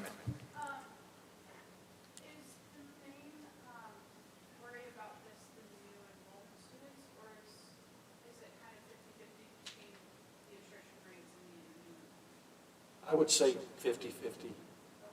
So if Is we anybody? could focus more on giving resources to kids who are not going to drop out, or maybe finding something, I don't know, I mean, maybe to me, keeping in the program is finding something I love about Chinese, especially Chinese music is my favorite. So we should, I think maybe, now that I'm more aware of problems, I'm willing to make more of an effort to help those students who are younger than me who are struggling to help them find something they love about the program. President, item might be a discussion for a future board meeting, what she's talking about, if we do get the 50 students and continue the program, could be a future discussion for the board. I think I was going to say something like the Latinos in Action, where we have some of the high school students come and help some of the elementary students in that language. I think that there's some excellent things that the students can do. So I'm hoping that we can make this succeed, and if there's anything I can do, let me know. Okay.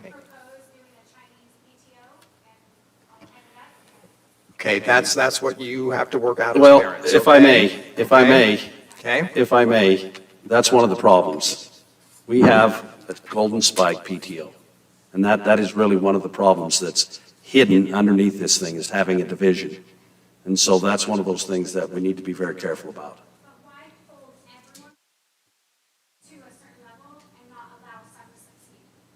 But a Chinese PTO, there's other words, I guess, maybe you'd use, but a Chinese PTO, the organization, whatever you want to call it, but that's just one of the things that has been problematic that Board Member Wright spoke about.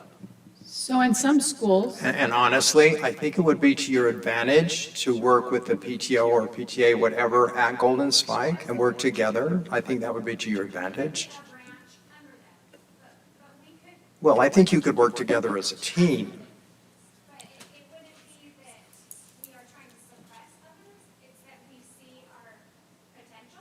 Okay, and that's great. And we just wish you the very best, and hopefully January 15th will bring that.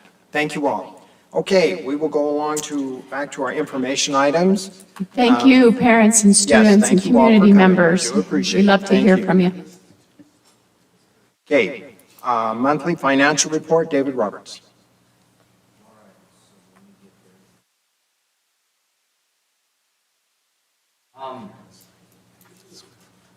I have never been called boring before, but I would say this is the second month in a row that I'm going to say that I have a very boring budget financial report. Now, I do have a couple of things that I would like to point out. Thanks.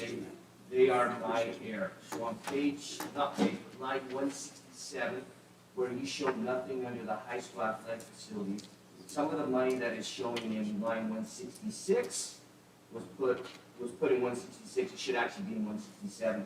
167 should show $1,067,292.38. So just so you know, I will make that correction, so next month that will show in the correct line.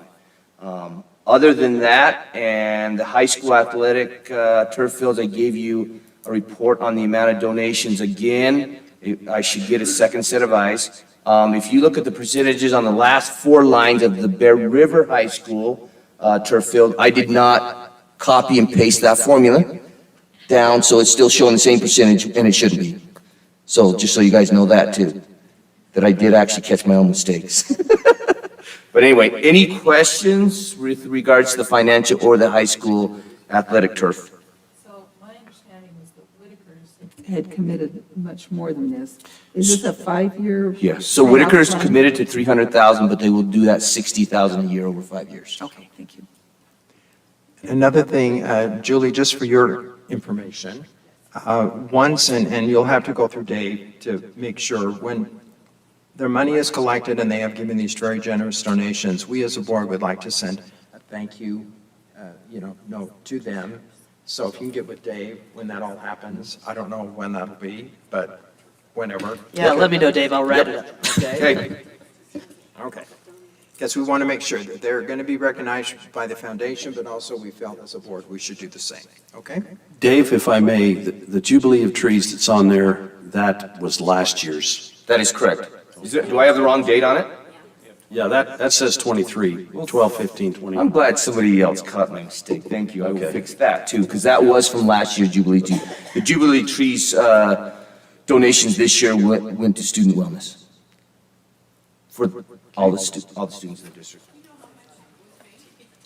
We are finalizing that, but I want to say somewhere around the 28,000, so about $8,000 more than last year.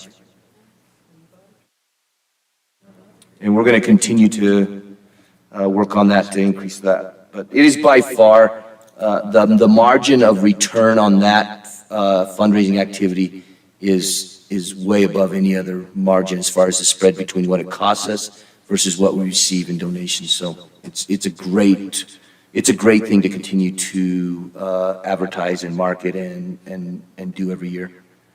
It's very well organized and it's a lot of fun. They do a Okay. really great job. Any other questions or comments? Okay, let's go to our busing protocol for courtesy riders, E3. Dave Roberts again. Jason, you can go ahead and come forward too. We'll have a mutual conversation. So you guys asked me if I would look at a policy for space available busing. So Jason and I have been in conversations as well as conversations with other school districts. Now, I will tell you just right up front that I would say 50%, well, probably more than 50%, but I'll just be nice and put it at 50. They said that if they could do it again, they wouldn't do space available. So just know from school districts, other school districts' perspective, if they could not have dived into the space available busing, they would not have, because it does take additional resources. It is a small, minute number of students that benefit from it, and the amount of resources versus the students that benefit it is skewed to the point where they just didn't feel like it was worth doing for the amount of students that benefited from it. So that being said, I still felt like we could give you guys a draft of a policy that I felt would be doable. Now, one of the, yeah. Before you get into the draft, one of the specific questions was, what is this going to do with our risk management and insurance? So Yeah. before we get into the policy, can you tell us Yep. that? So when we talk to risk, the state law actually allows you to bus ineligible students if you have space. It's actually in code. And so any student that is part of the student body that rides the buses, they would be covered under risk. Now, risk did say that the situations that arise are on a case-by-case basis, but they said in the majority of the time, we are not responsible for the travel of a student to and from a bus stop. That is not our responsibility. In fact, the bus stop isn't necessarily our responsibility because, again, they're not engaged into the actual timeframe of the student contract with regards to school attendance and everything like that. Once they're on the bus, they are part of our liability. But outside of the bus, now they did say case by case because they did recognize that the one at Jordan that Jason mentioned to you last time. There were some extenuating circumstances to that, and I won't get into that here. But there were some extenuating circumstances to that to where they felt there was a liability on their part. But majority of the time, there is no liability with regards to students coming to and from a bus stop, or even being on the sidewalk or those kind of things. Well, one of the things that we're going to address is having preference given to maybe those who are the farthest away. And those that are farthest away would be the closest to the bus stops. To the bus stop. Yeah. If that makes sense. And so that's. Yes. Yeah. Mhm. And so that premise that, you know, we give that preference would allow those students who are just missing being able to be qualified. The 1 point, yeah.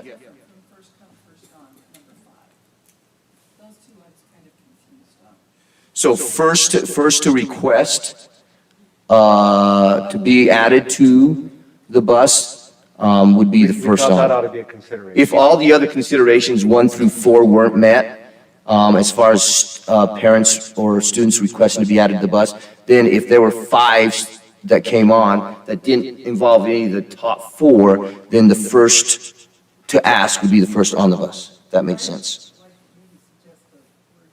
Okay. Okay. First come, first on, I mean, that sounds like right at the bus stop. Right. First to apply. Yep. First applications, something. Yeah, something, just something like that. And I Right. No, we did not. This is a draft. Yep. Some type of preference, based on that. They weren't the last to enter in. To me, that makes more sense, because I was. Dave, when you mentioned that the districts that you had talked to said it just wasn't worth it for them, looking back, would you say that our district is any different? We do bus long distances. Are there other differences between us and others that you talk to that might make it worth it for us where it wasn't for them? When talking to the other school districts, there's a couple things that they did bring up mutually overall. First of all, when they only have an X number of seats and an X number of parents apply, then it kind of sours the relationship with the school and those parents because they didn't get a seat. So it doesn't resolve the fact that there's still parents that feel excluded. Their students feel excluded. Because what it does is it allows 5 of the 10 that apply to be on, and the other 5 don't get on. So those 5 parents, you still have a group of parents that are soured at the fact that their student's not able to be on a bus. The other is, believe it or not, I shouldn't say believe it or not, we have already addressed this, the more crowded a bus is, the more disciplinary issues occur on a bus with student behavior. And that's been the other thing that they've noticed dramatically is that when kids are touching each other, and we've talked about this with the middle school, when they bump shoulders, when they touch each other, when their legs are out in the aisle, that kids get frustrated and say and do things that they shouldn't do with regards to other students. As I'm pulling video, it's just amazing to see the difference in the behavior of the kids this year, previous years, just watching, and just because they have a seat and they're not as crowded, and I'm seeing that and hearing that. That is a valid point. And as far as distance, I don't know, Superintendent, if I can share, I don't know if you know how many miles we do in a day, just on our runs, but we do over 9,000 miles, which if you started in Seattle, you could go down the West Coast, down across the United States, down to the bottom of Florida, back up to the top of Maine, and then back to Seattle, and you'd still not meet that 9,000 miles. And that's one day, and that's not our trips, that's just our To and from. To and from school. So we because of the fact that we're a rural school district, in a lot of senses, our students do take a little bit more time to get to school. So there is that opportune, unfortunately, for them to be on the bus longer, which sometimes escalates to bad behavior. Well, we've been able to Yes. shorten the runs, we've been able to put less students, Yep. which has really helped. Changed that. So thank you for your Another support with question that. is, on our buses, are we talking like 5 seats, or are we talking like 30 seats open? Most, as I'm looking at, we're not going to have much more than about 5 to 10 seats. So they're at 90% capacity already. If we Somewhat. look at right, and just like when we were looking at different neighborhoods, you've got, for a particular area of kids who don't qualify, a lot of times it's 50 to 70 to 100 kids who are just inside that circle that can't. And so, you're going to have a lot of people who are not going to be able to be given a transportation still. We're not going to meet that many compared to what would want it. Okay. Oh, what is that? Is it 90% we close? To open enrollment? Yeah, 90%. They hit 90% or above. And if you look at the third bullet, those numbers in there, doesn't that represent pretty close to that 90%? Yes. Full, Jason? Yes, I think when we said, hey, we're not going to have more than 76, especially if we're talking about ineligible students riding in no more than 50. I think that represents close to that. Secondary, obviously, you're going to have less students because they're larger. Yeah, and there's only Elementary, 2 you per can seat put versus 3 per seat more for elementary. students on. But even that, when you put 84 elementary kids on a bus, that's just not fun. So those numbers that you have there, just to clarify that, so the 76 and 50 are like 90% Right, capacity? right. Okay. Any other questions? Just one editorial thing. Down middle of the page, it says September 30th at your school's student school. Probably shouldn't personalize it and take out the word your and just put the students. The student school. So what you're recommending here, you don't feel like is pushing us over that edge of, now we're going to have a ton of problems because we're too overcrowded? Are you recommending it? I'm not necessarily recommending, I'm saying if we're going to do this, this is how I'd recommend This for is us some to do ideas, but that Yeah, doesn't mean I'm you're not coming to necessarily you and say- recommending I this. think Jason and I's understanding was you guys wanted us to draft a policy, not make a recommendation to. So we just drafted a policy to see, kind of get it laid out to kind of see if you guys If we were going to do this, this is how we would Right, like and this to. is just an information item. Yes. Correct. So- Yeah. Yeah. So we wouldn't vote on it. Yeah, and so we were just presenting this to say, hey, I don't like this part, I don't think you should add that in as part of your draft. I don't like the order of the preferences, this ought to be first, kind of thing. That's what we're looking for in this conversation, is just basically get your guys' perspective as board members of this draft, and if there were things that you would change, what would they be? Julie, question. I know your community, where you live, this was what brought all this up. So how do you feel about this? I like this policy as far as if we're going to do this. I think this is a good way to do this as far as furthest out, first on. I understand the concerns, and it does concern me that there are I think you said like 70 70 in your. in my neighborhood that could potentially ride, and there might be 10 seats available. And it does concern me that we're causing more of a division of things like that, but I also think this is from a parent who's carpooled all my kids everywhere because that's what we've always done. I've already set up my carpools by the time whatever that date is, October 15th. Correct. And so there might be fewer people that want it because they've already got it figured out. So there may not be as much of a division. So I think giving the opportunity would be beneficial because there are situations where there are kids that need to get to school.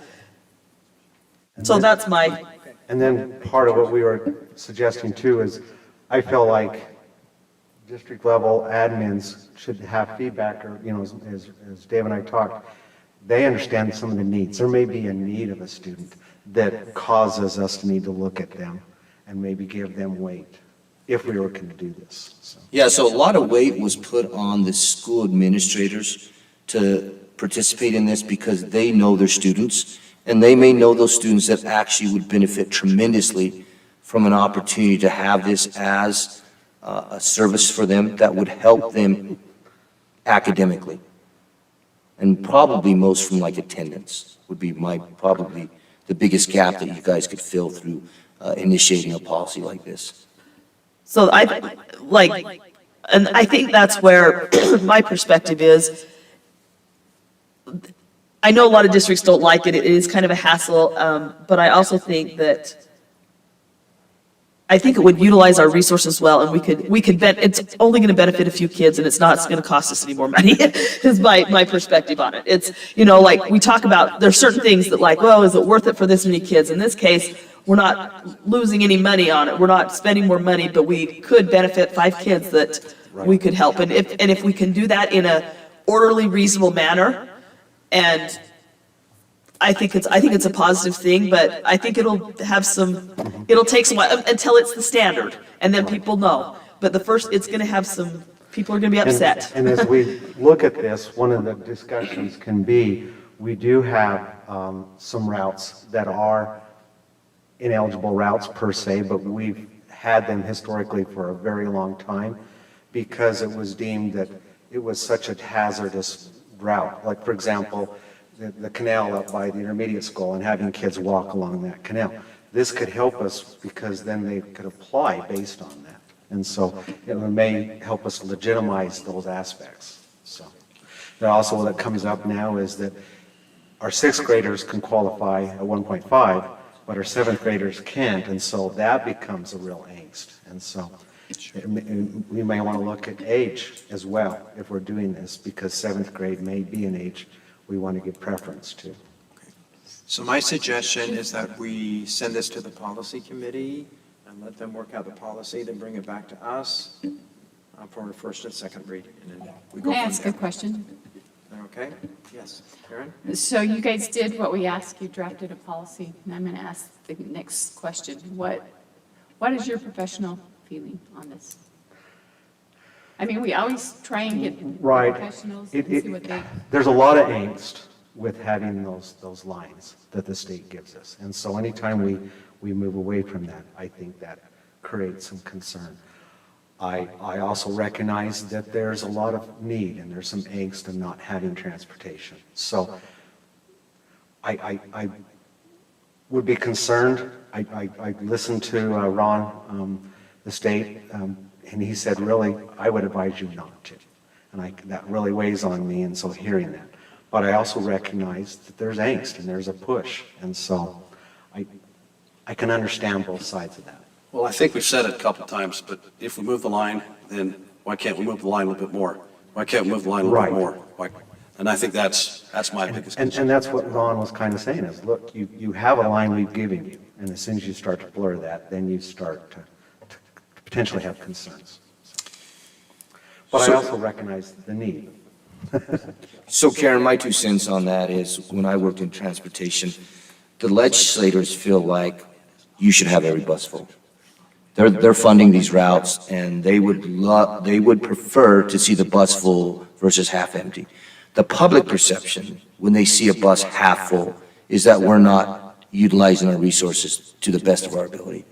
At the same time, if you look at the way this draft is written, there's a lot of, when I say a lot, there's additional work put on school administrators that already have a lot of responsibilities. And I don't like the idea of putting more work on their plate for them to have to manage and filter through. However, that being said, they could possibly have a lot of that responsibility fall on transportation. But again, anytime you implement a change that involves a service, somebody has to pick up the slack. And right now, transportation's running over max, or I believe our school administrators are running over max. And so that does concern me. But I also know that in the eyes of our constituents, if we're doing everything possible to maximize the resources that we have, there's less concern and less bitterness about a bond trying to pass and those kind of things, because they'll say, well, they took on the issue of transportation and they're utilizing all the space there, even though they don't have to. So I think it removes one of those fillings out of their mouth that they had, that possibly was a cavity at one time. So it does help in that sense. But again, it's a fine balance. I think you just have to weigh out the pros and cons and decide what is the best way to address a request like this, balancing the workload involved as well as public perception and our responsibility to be fiscally responsible for the resources that we've been allocated.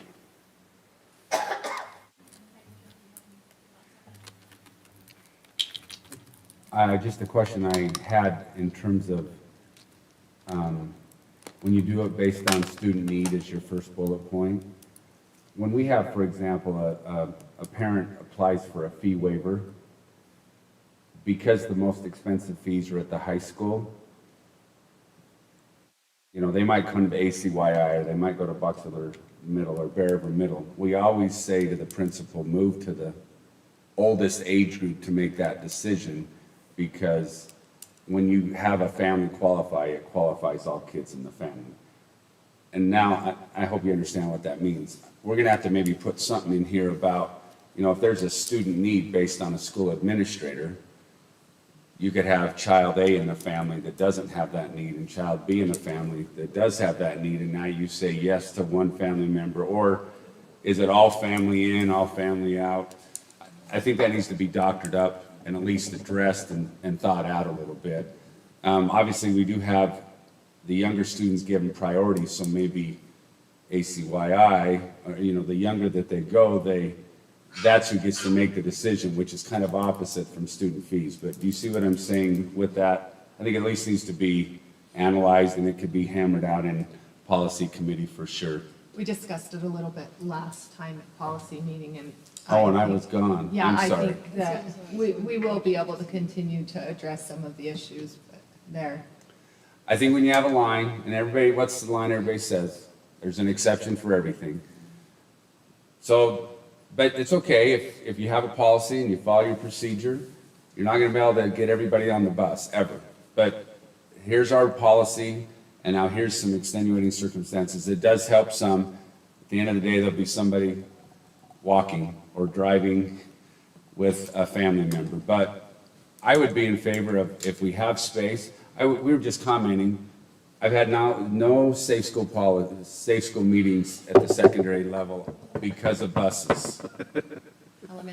And elementary either. Last year, there were multiple. So the fact that our buses are less crowded than they have been, they're on the bus less, seems to be a positive thing for kids. I'm not saying that there's not a kiddo that's had a rough day on the bus, or that we haven't had conflict, but at the level that we had it last year, it feels like that's an improvement when we went to double run.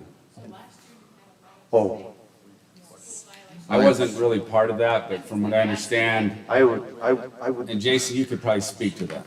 well north of 20 by this time. So, yeah. The advantage with this policy, though, with these students, if they do, misbehave or cause disciplinary issues on the bus, it's done. There's not a 1, 2, 3 with these students because they're ineligible. We don't need to provide transportation for them. So they cause one issue on the bus, they can be removed immediately. So that does play in our favor as far as that is concerned. One thing, just as a also guidance, it's difficult to get buses. We order new buses, we ordered those. November, the ones I'm waiting, that should have been here in July, we ordered last October, a year ago from October. I still won't see them till May, okay? Part of the problem is we order the 84 passenger route buses. Most districts in the country don't. So what I'm looking at is maybe we need to go to the 77 passenger, which would reduce the capacity. It's $30,000 less bus, so I can get more buses, but it would be less students. So that's one thing, and I can get those buses right now. And so that's something I'm weighing through right now, is maybe we just have to make that change. And Dave and I have been talking about that. So.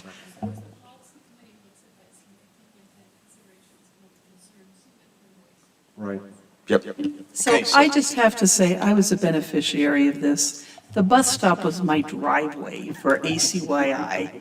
And when our kids went to middle school, they were out of boundaries, but there was enough space.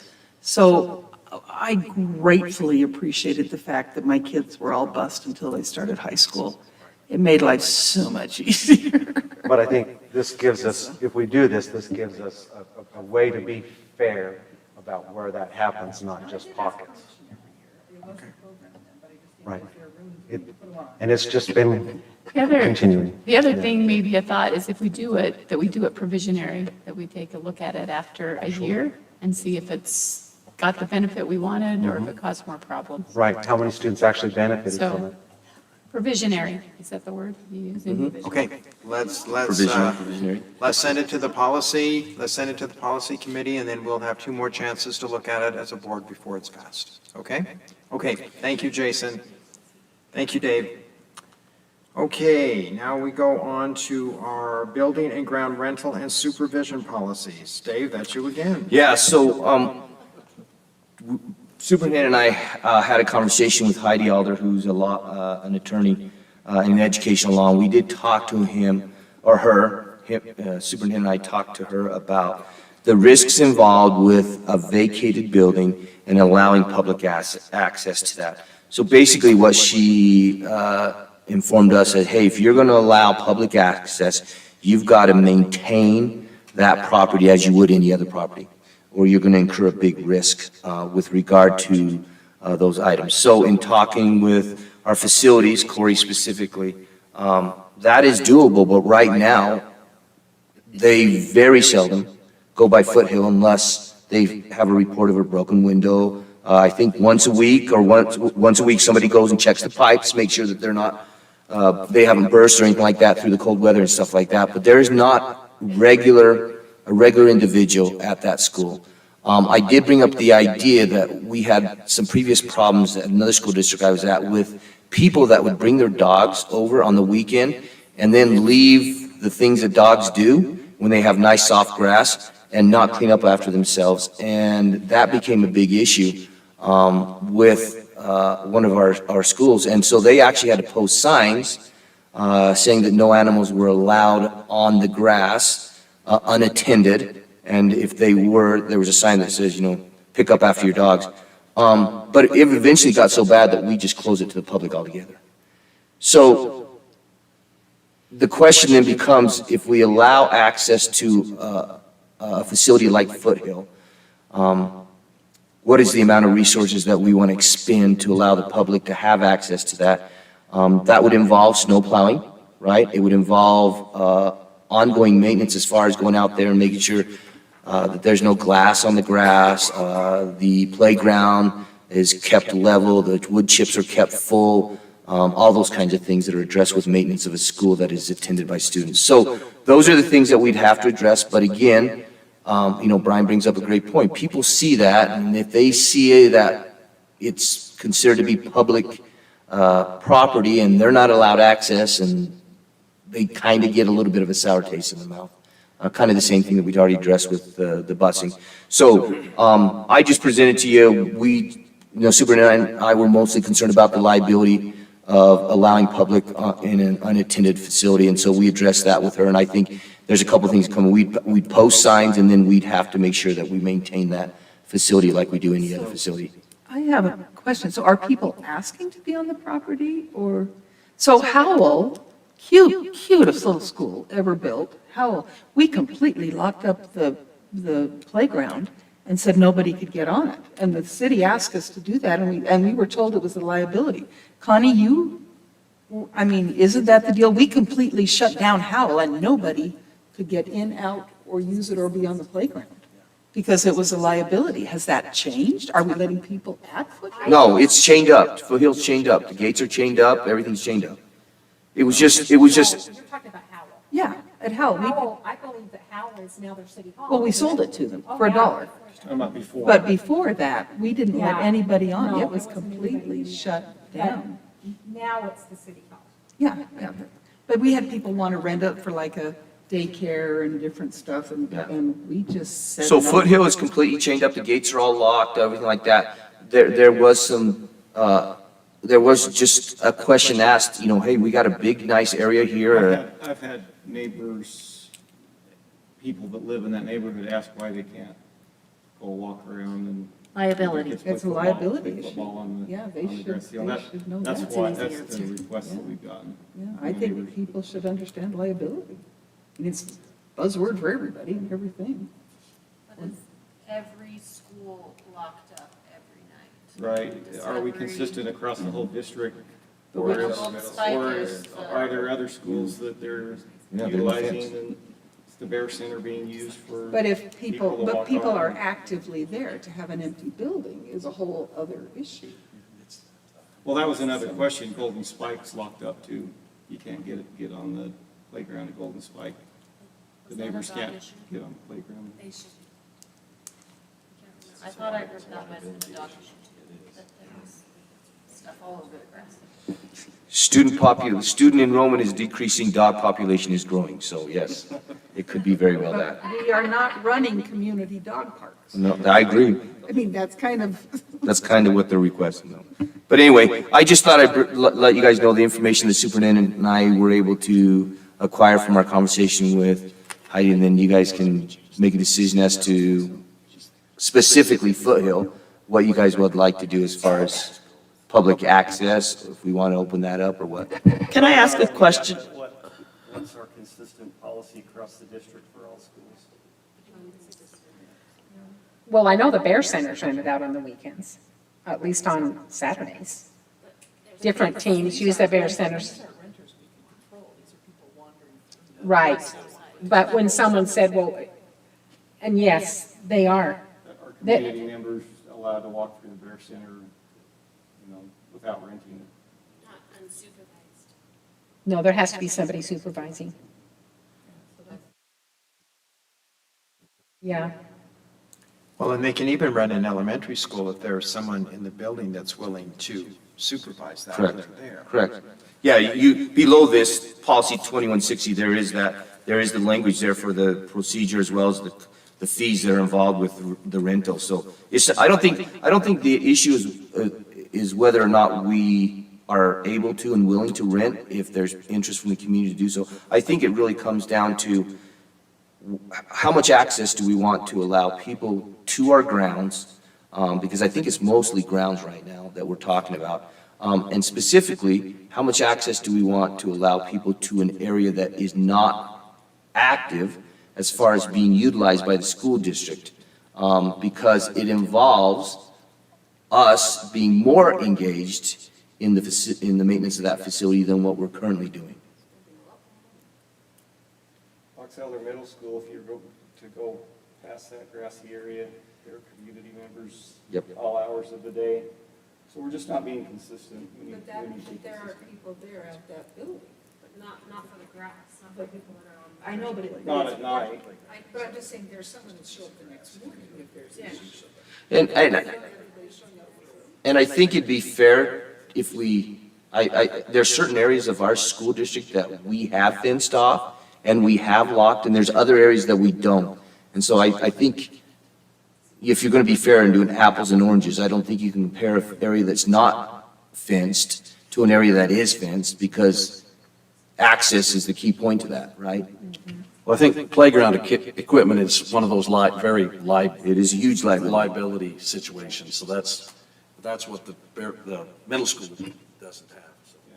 Yeah, so I just, like you said, you guys just requested a conversation about it and look at the policy. So if you're asking my recommendation going forward, I would say any facility that we have deemed as surplus until we otherwise change our status on it, I wouldn't encourage public access to that area.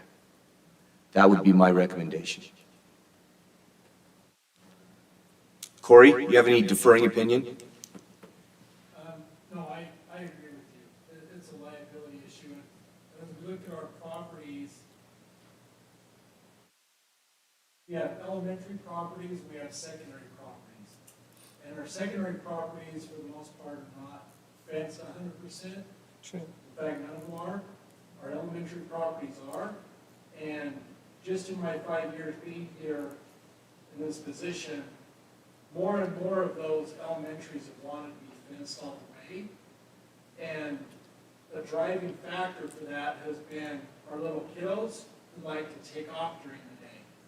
And so to keep the kids safe from running out of the street, that's why we fence them. And then there's this unintended consequence or result, but also the liability issue. Okay. Yeah. Okay, any other questions? Well, and it does say in building rentals in very large letters, there will be no free use of our facilities by outside parties without the express permission of the business administrator. So if they're playing football on Sunday, that's a free use, and they don't have permission.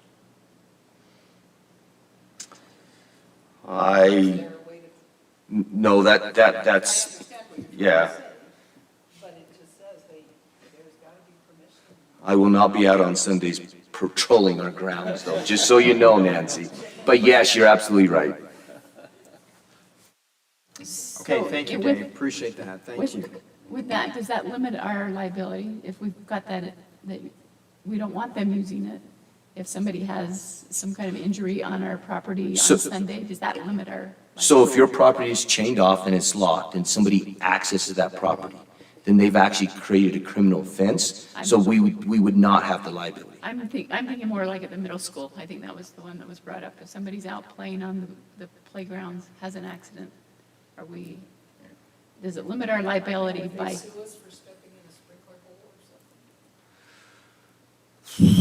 I would, yes. Hey, Karen, to that I would say, there's an inherent risk anytime you're on public property that you assume by being on public property. That being said, because you can't cover every crack, you can't fix every pothole, you can't fix every divot in the grass. And so I think there's a reasonable expectation there that you assume a risk by being on property that is not yours. You assume that risk as soon as you go onto someone's property. Now, if we knew of a sinkhole that was going to appear in 2 hours and somebody was standing on it and we did nothing about it, then we would be responsible for that. But, no, I'm just using that example, thanks. But I guess my question, the ultimate question is there anything we need to do to beef up to reduce our liability? I think if we're maintaining our grounds and our facilities, with the monies that, we allocate to Corey, I think we're fine. So again, another story. Our neighbors had a trampoline, told all the neighbor children they could not be on that trampoline unless they had gotten permission from the people in the house and they were there at the time. Neighbor girl snuck in, broke her arm, all kinds of places. The families of the girl would not pay any insurance on that until they sued their neighbors. It was ugly and bloody and brutal, and it really kind of wrecked the neighborhood for a while. But the insurance company would not pay a nickel towards her care until they sued the people who had told the kids they were not allowed on that trampoline and could not be there without their permission. It was not good. Hey, and just another, while we're on this topic very quickly, we may want to look at the fees that are involved with the rentals. $10, I don't know that covers our overhead anymore. So that may be something that we would like to maybe address in the future is our fee schedule for our rentals. So does that policy need to go back to the policy committee? If we're not making any changes to the current policy and we're just looking at the Except for the $10 is what I'm talking about. Yeah, I would assume I'd have to make a recommendation as far as the increases and present that to you guys. I don't know that needs to go to policy because I believe this is in procedure, the fee prices. So that would be a board decision that you guys would make without having to go through a policy review. I don't know any prices that haven't gone up in 5 years, except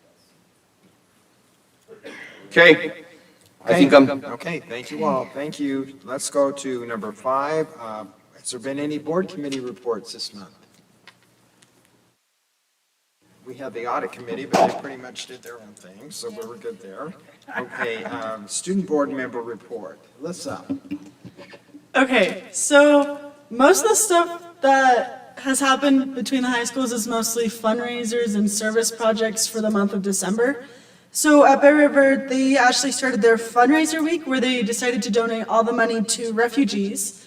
And then they actually just started their Spirit Bowl with dress-up days, and then they had a massive assembly. And when I got in contact with their student body president, they definitely said it was a massive assembly. I think it was last week. It was either last Friday or this upcoming Friday, but they're like, they planned everything, and I saw pictures, and it was cool. And then they also are planning for a talent show. It's either this week or next week, too. And then at our high school, we are currently in the middle of our Christmas assistance. And so we got assigned a kid. Her name is, I'm totally going to say her name wrong. I think it's like Michelin. I don't remember how to say her name, but she's the sweetest little girl. She's with the Make-A-Wish Foundation. And so we are just raising money for her to go. I think her wish was to go to Disney World with her family. It was so sweet meeting her.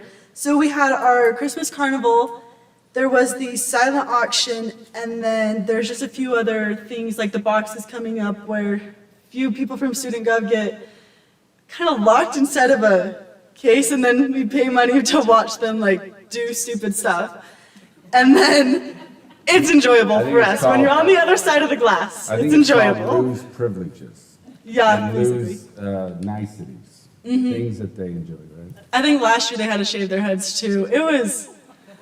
It's really entertaining, and luckily, like, the student gov is like, they obviously said yes to doing it, so it's not like they're against their will. And we are currently, both schools are in the middle of their winter sports, and both are doing really good. I never got the stats on them, but it just kind of, they're both doing really well, so. Just an FYI, next Wednesday night is a big night for Box Elder and Bear River. It's the annual game, basketball. Yeah, it's The the river rivalry is game. 8-1. They Hey, are? By the way, Uh-huh. Thursday, 8-1. or Tuesday of next week is the first ever Bear River Box Elder girls wrestling meet. Oh, wow. And just a little, I know this is probably off, I just, let you know, Bear River's wrestling program, girls, started small and in 3 years, boom, one of the best in the state. And Box Elder, when they first put it out, because they weren't ready when Bear River was ready, but this year they jumped on board. We thought maybe 7 or 8 girls, and they're at 30, their first year. Now they're gonna, I'm sure there'll be some great matches, but anyway, that'll be on Tuesday night. I think it's at Box Elder. I'm gonna have to double check that. I think it's Is the at Box basketball Elder. game at Box It's Elder. at Box Elder Yeah. on Wednesday. Yeah. They're Things not. are a little, messed up. Thank you, Alyssa. Appreciate that report. Okay, action items, approval of new courses. So this is a Keith. new for me, but I've talked to Gary and I've talked to Allison, and we've reached out to all of our secondary principals. And you can see the forms, but we have basically 10 courses that we're looking at. One is an AP course, AP Spanish Literature and Culture.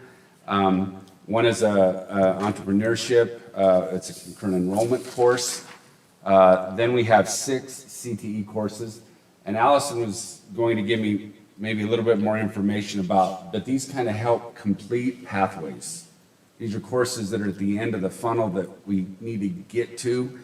And the teachers in CTE have just done a great job of keep increasing opportunities. And again, CTE, 60% of our kids plus, and that number keeps getting higher, are taking CTE courses. We talk about hands-on, real-world application. What are we going to do if I choose not to go to college, but I want to choose to go get this skill, or I want to use this skill to help me translate into a 4-year degree? These are just outstanding, and I really appreciate Allison and her forward thinking of opportunities for kids. And then, obviously, we have 2 general education electives. One is music theater, music theory. This really is a need to help students pass the AP music theory course. We don't really have a beginning piece of that.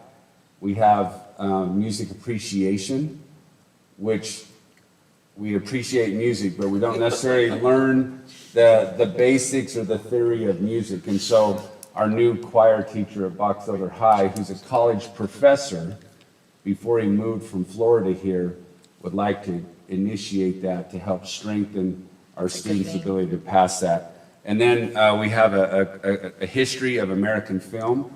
And before the whole idea is we're just watching film. I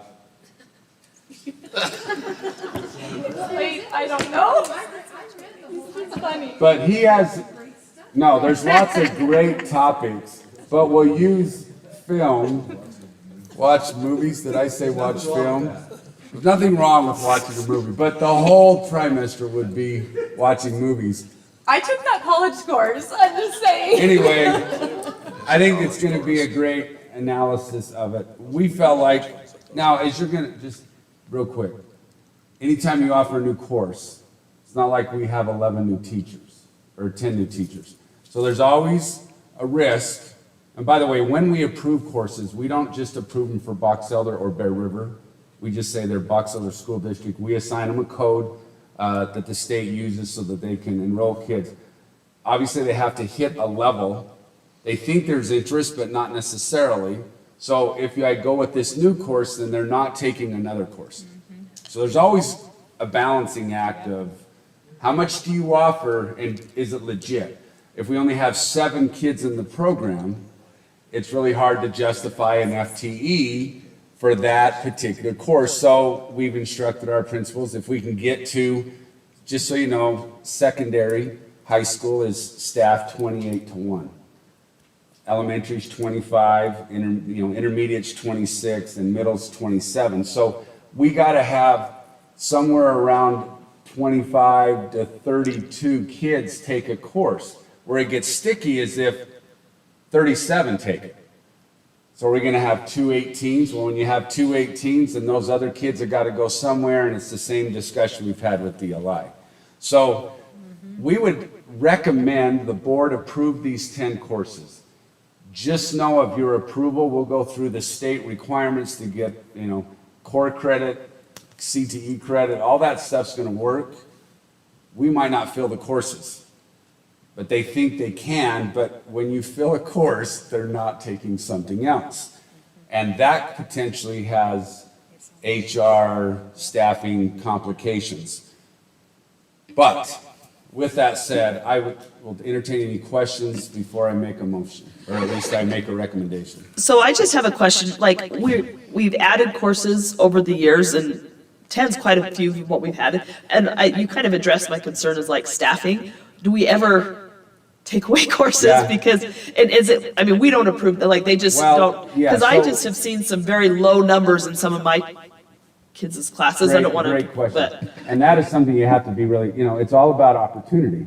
How low are you going to run it to give a kid an opportunity? We've had that discussion tonight for an hour.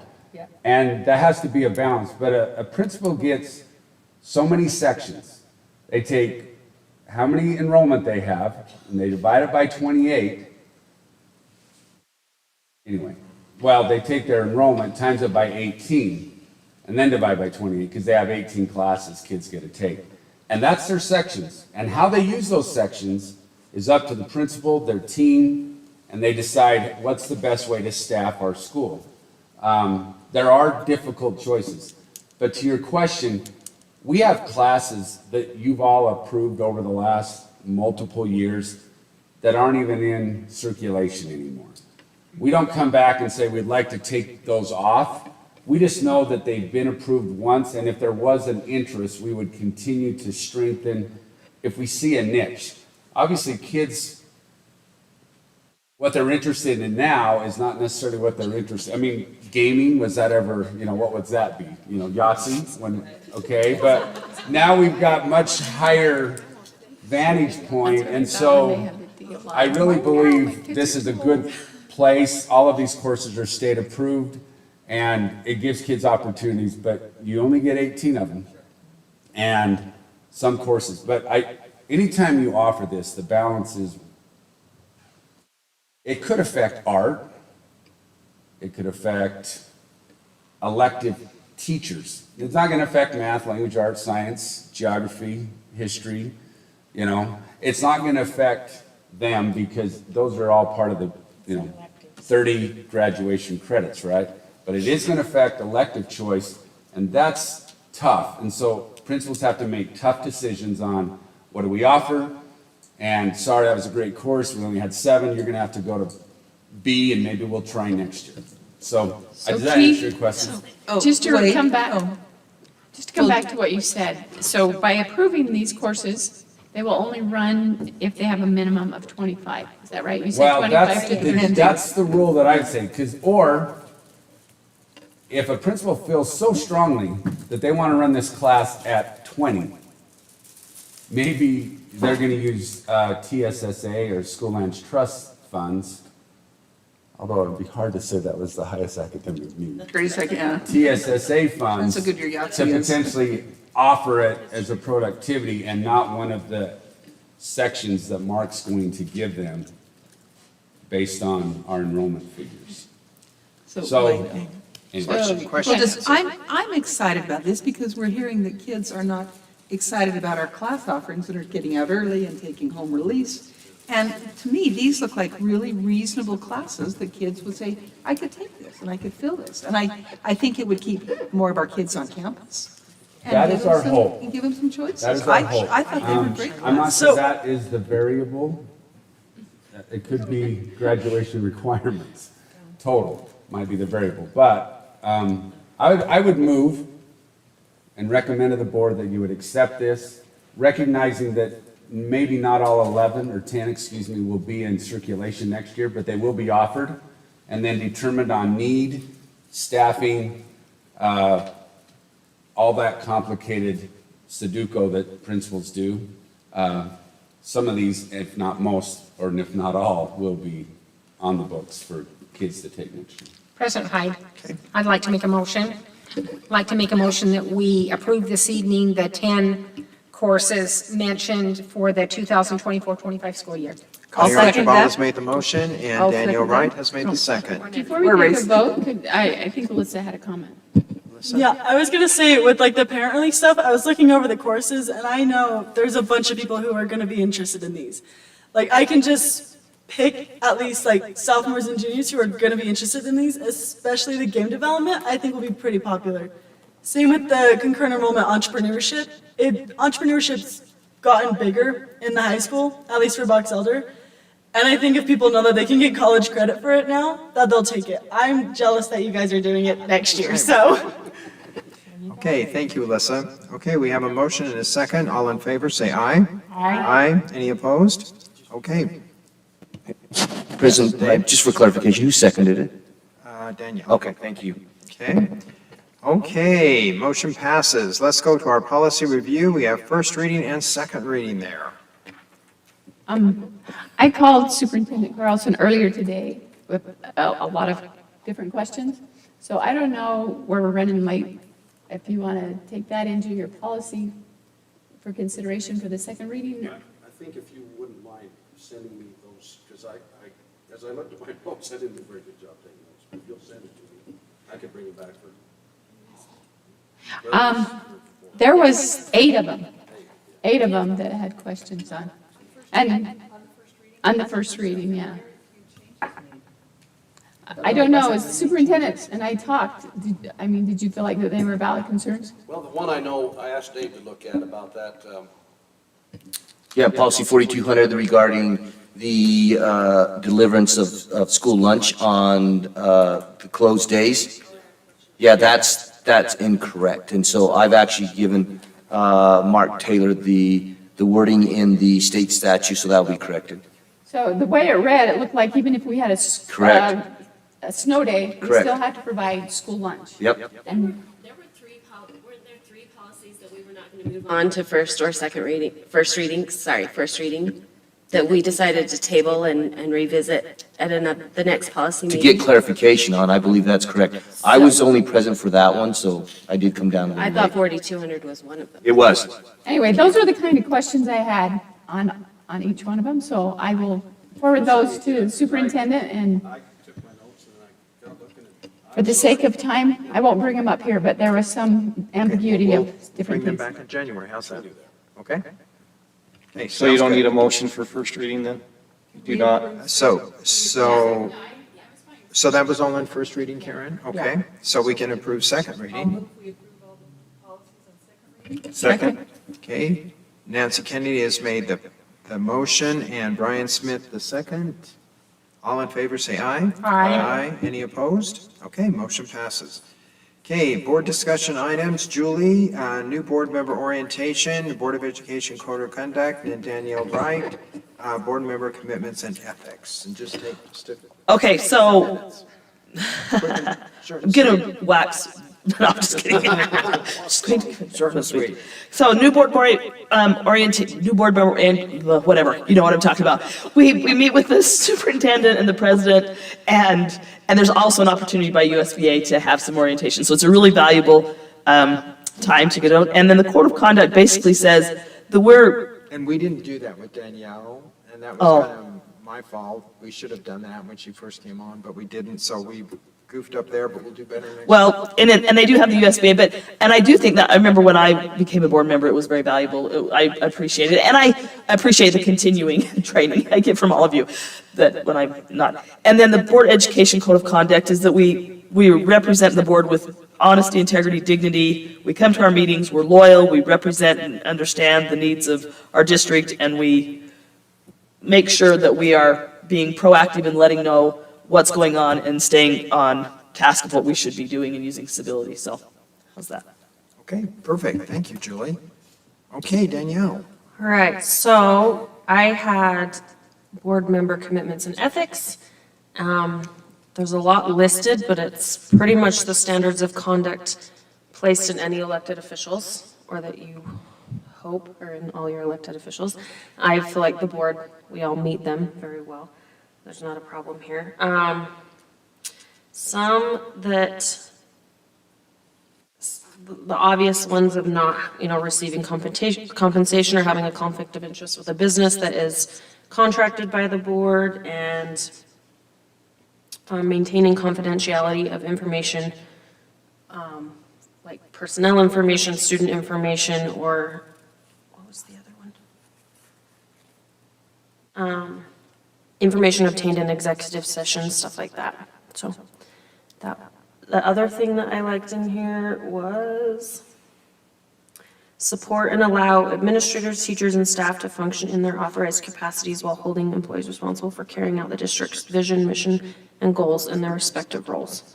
And I feel like we have a really good vision and mission, and that our administrators and our teachers are on board with that mission as well. Okay, thank you, Danielle, appreciate that. So we'll finish up our book next month, and that is Karen and Brian and the superintendent. Am I correct? Okay. Dave, President, can I just clarify? I believe someone needs to make a motion on tabling the first reading of the policy and second that and get a vote, and I don't believe we did that. We should probably Make a motion, we table the policies on first reading. I'll second that. Karen Cronin has made the motion. Connie Archibald the second. All in favor, say aye. Aye. Any opposed? Okay, motion passes. Thank you, Dave, for that. And I will make a motion that we approve consent items.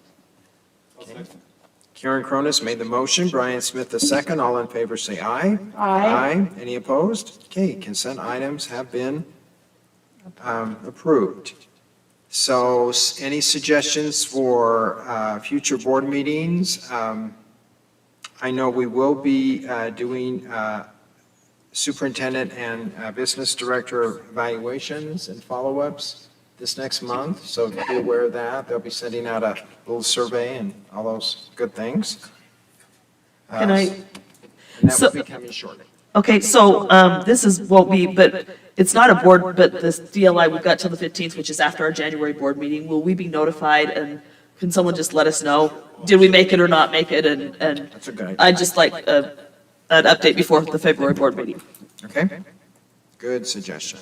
With the interviews or evaluations, I don't know when the due date usually is, but can we have it after the first of the year? Because I can promise you that I probably won't get to them until after the first of the year. Don't we have to do them within like 90 days? Isn't there a time crunch that we have to do in order to renew your contract? I don't know if it's January or not, though, so it might be. I mean, we can still do them in January meeting, but just don't make the due date when they're due until the first part of January. Oh, you mean the survey? Yeah. Oh, okay. Yeah. We can do that, sure. Just, sometimes That's it easy. comes and goes, and then by the time I look at it after the first of the year, it's like, oh dear, I didn't get it in. We had already talked about that, so it's going to be after the first year. Okay, thank you. No, we can still, okay, thanks. Yeah, for sure, absolutely. So I have one other thing, Mr. Chair. So according to the Herald Journal, the Cache School Board approved a baseball, softball training building over at Mountain Crest. And it's like, they're saying it's really like an 80 by 80 foot warehouse, turf flooring and nets everywhere. They're saying it's only going to cost like $518,200. Why can't we come up with a building that's only that? And of that, they had, Yeah, they had $392,800 donated. So the district only had to come up with $115,000. Anyway, they're putting this together and going, and I'm just curious why on earth. Can I? Nancy, is that from scratch? I mean, is the They building make already data. existing? No, this is a mountain crest. So the edifice is not there? It does not exist. Wow. They're building, Tiffany- they're building an Tiffany 8 has by a 8 comment. building. They're talking strictly softball and baseball, so all they need is batting cages. And by I say that, the nets, but But I mean, they said they're putting turf in the whole thing, and that Okay. other sports can I guess use the it. turf, but maybe there's not storage and Well, bathrooms yeah, I'm and just curious. a track What the and, heck? I don't know. It could be a lot, scaled down a whole lot. I think, Superintendent, could you call someone over there and find out? Anyway, it's like, how on earth can anybody build a building for that? And why don't we, I might add 80 Lower our by 80 expectations. versus 200 by 200. is that the Bear Center 200 by 200? Okay. That's Okay. 1,600 square feet. That's why it makes you just think it's too, like, a couple of. It's enough room for Okay. batting cages. Batting cages. Okay. Well, because they talked about it being used by other groups, but anyway, that was a stunner of a number. We'll check, and then maybe you could just send us out an email or something? Fair enough? Okay, Superintendent will check and send us out an email.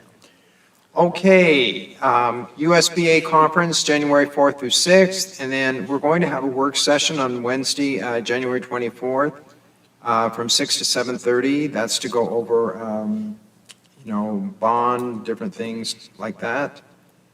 So if you can attend, we would greatly appreciate it. Oh, we would know the numbers by then. We would know DLI numbers by then. Yes. So that would, Well, that's, That is after You can send us an email on Right. Tuesday, because anybody excited anyway. yeah, this is a work session, but we'll know the DLI numbers before then, by the 15th, okay? Okay, so. I make a now- motion that we go into closed session to discuss personnel. Okay. I second.